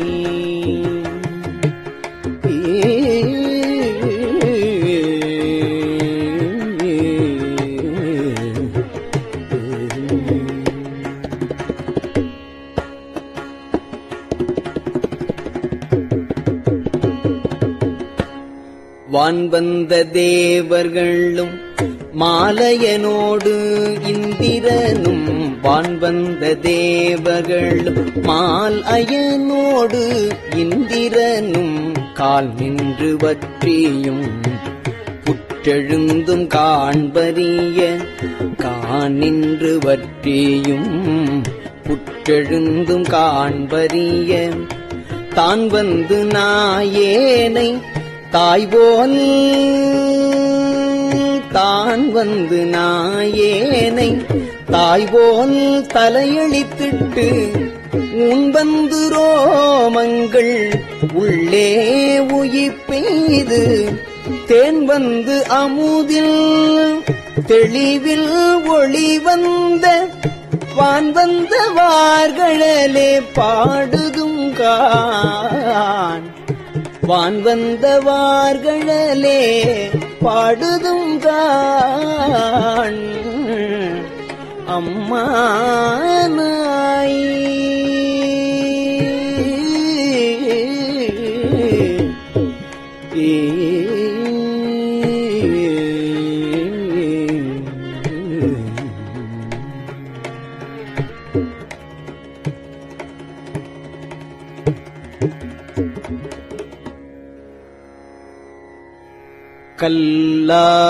கல்லாமனத்து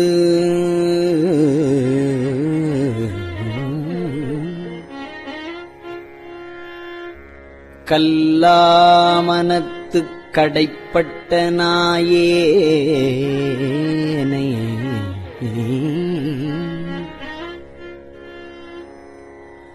வல்லாளன்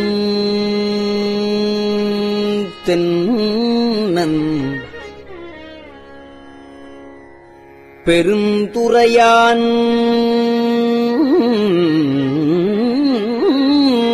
பிச்சேற்றி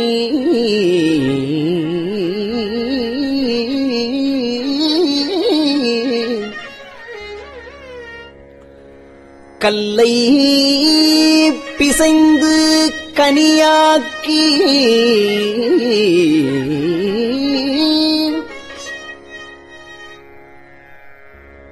தன் கருணை வெள்ளத்து அழுத்தி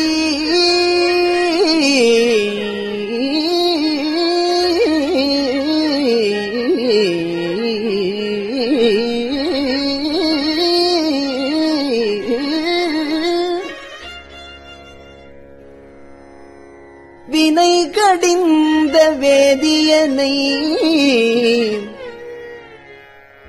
தில்லை நகருவுக்குச் சிற்றம்பலம் மன்னும் உல்லை விடையானை பாடுதும் காண் வினை கடிந்த வேதியனை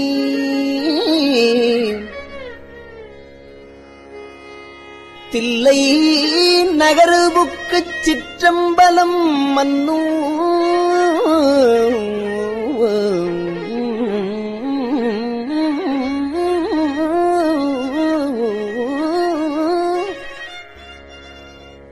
ஒல்லை விடையானை பாடுதும் காண்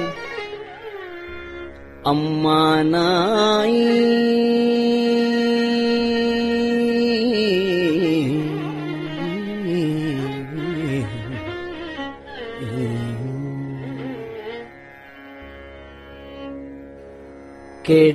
கேட்டாயோ தோழி கிரி செய்தவாறு ஒருவன் தீட்டார் மதில் புடை சூழ்த்தென்னன் பெருந்துறையான்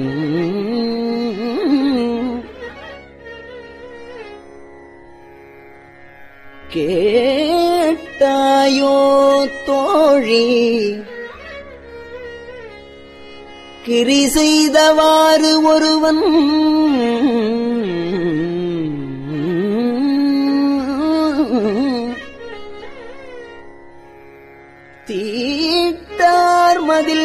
புடை சூழ்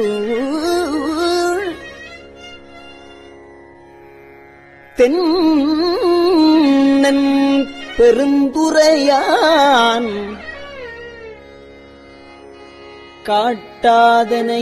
காட்டாதனையெல்லாம் காட்டி சிவம்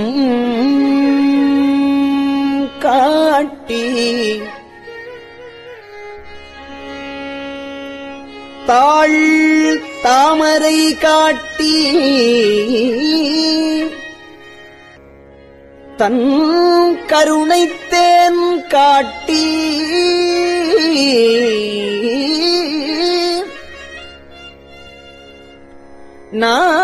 நாட்டார் நகை செய்ய நாம் மேலை வீடு எய்த ஆழ்தான் கொண்டு ஆண்டவா பாடுதும் காண் அம்மானாய்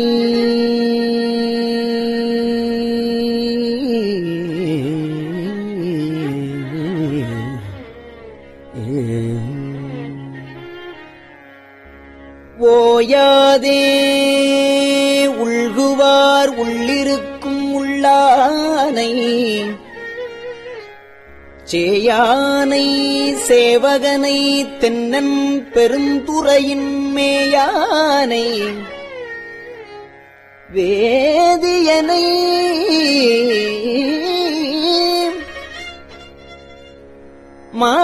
மாதிருக்கும் பாதியனை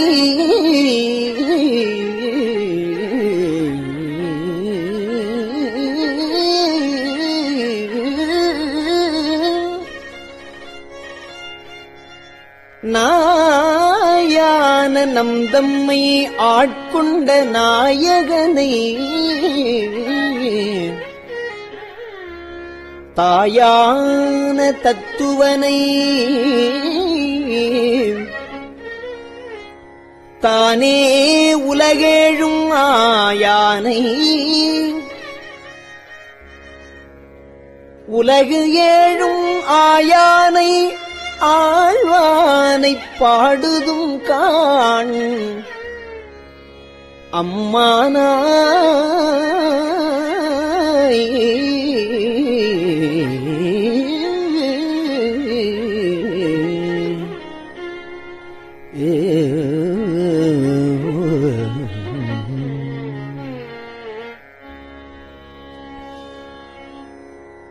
பண் சுமந்த பாடல் பரிசு படைத்தருளும் பண் சுமந்த பாடல் பரிசு படைத்தருளும் பண் சுமந்த பாடல் பரிசு படைத்தருளும் பெண் சுமந்த பாகத்தன் பெம்மான் பண் சுமந்த பாடல் பரிசு படைத்தருளும் பெண் சுமந்த பாகத்தன் பெம்மான் பெருந்துரையான் பெண் சுமந்த கீர்த்தி வியன் மண்டலத்து ஈசன் பெண் சுமந்த கீர்த்தி வியன் மண்டலத்து ஈசன் கண் சுமந்த நெற்றி கடவுள்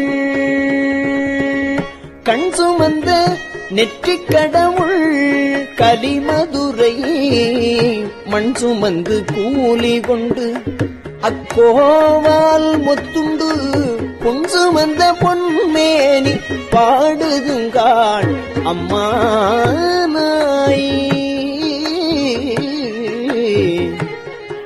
அம்மானாய்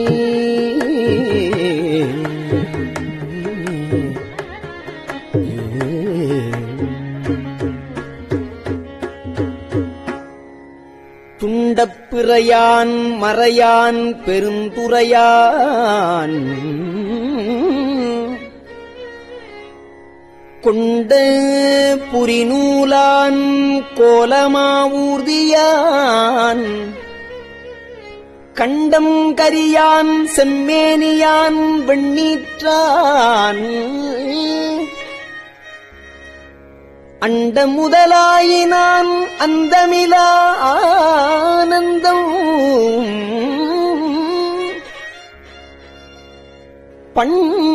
பண்டை பரிசே பழடியார்க்கு ஈந்தருளும் அண்டம் வியப்புருமா பாடுதும் காண் அம்மானாய்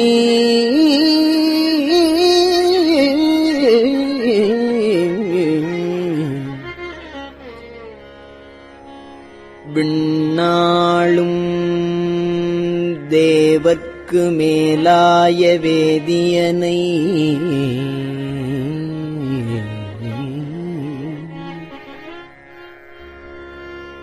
மண்ணாளும்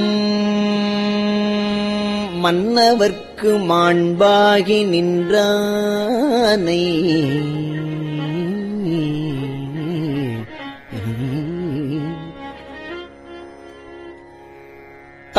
தன்னார் தமிழளிக்கும்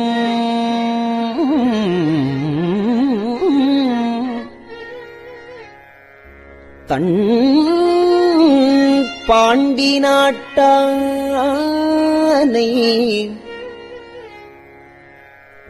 பெண்ணாளும் பாகனை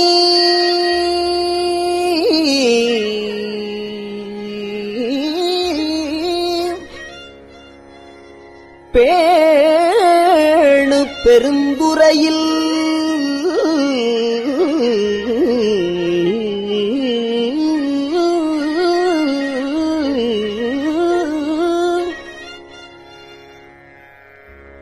கண்ணார் கடல் காட்டி நாயேனை ஆட்கொண்ட அண்ணாமலையானை நாயேனை ஆட்கொண்ட அண்ணாமலையானை பாடுதுங்கான் அம்மானாய் பாடுதுங்காள் அம்மானாய்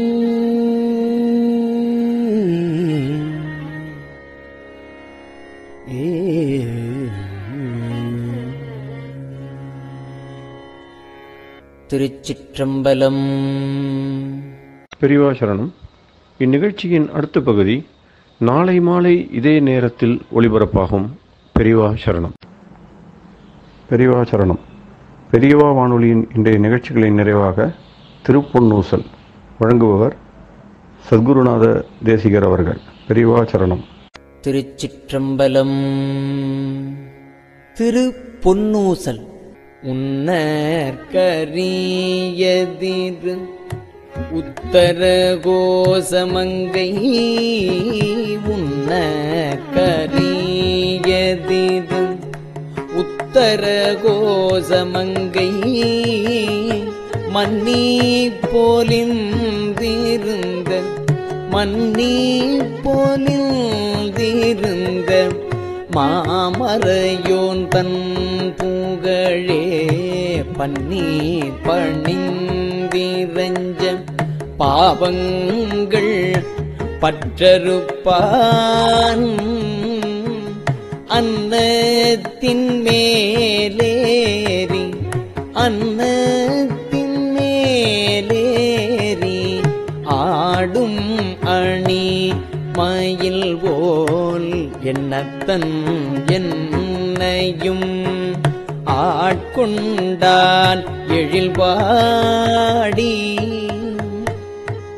பொன்பொத்த பூன்முலையே பொன்வொத்த பூன்முலையீர் பொன்னூசல் ஆடாமோ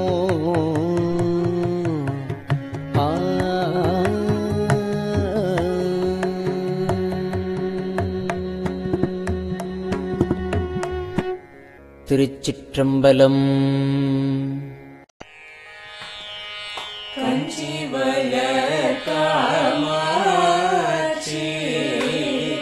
தன் குழந்தாய் சங்கரரே கஞ்சி வளர் காமாட்சி தன் குழந்தாய் சங்கரரே குரு சந்திரசேகரரே உறங்கிடுவீர்களே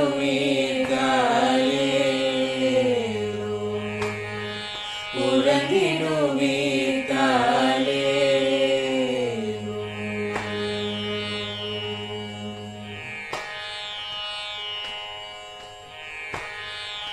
ஆதிகுரு சங்கரராய் அன்றொரு நாள் வந்தவரே 68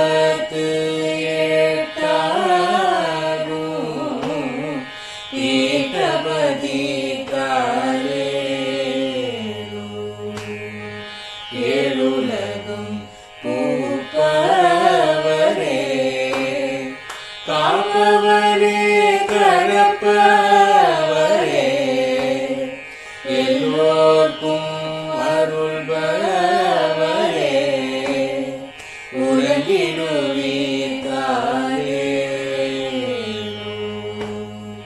அயனுடனே மாலவனோ தேடிய பொற்பதத்தவரே அருமறைகள் சாற்றும் முயல் மலர்பதமே காலே முக்தி நிலை எய்திடவே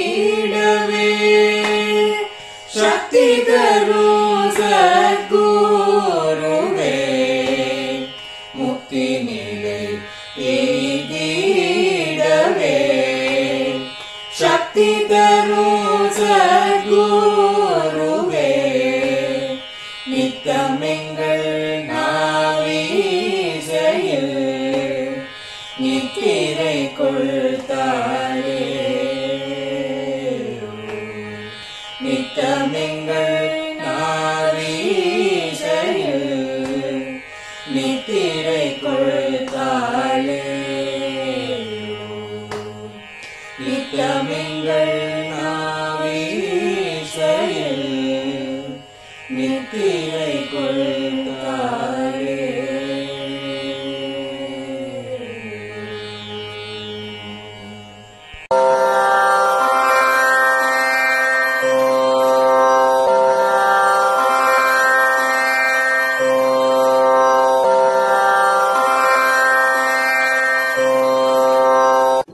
பெரியவா சரணம். பெரியவா வானொலியின் மாலை நிகழ்ச்சிகள் இத்துடன் நிறைவடைகின்றன. எமது அடுத்த ஒளிபரப்பு நாளை காலை இந்திய நேரப்படி 6 மணிக்கு துவங்கும். பெரியவா சரணம்.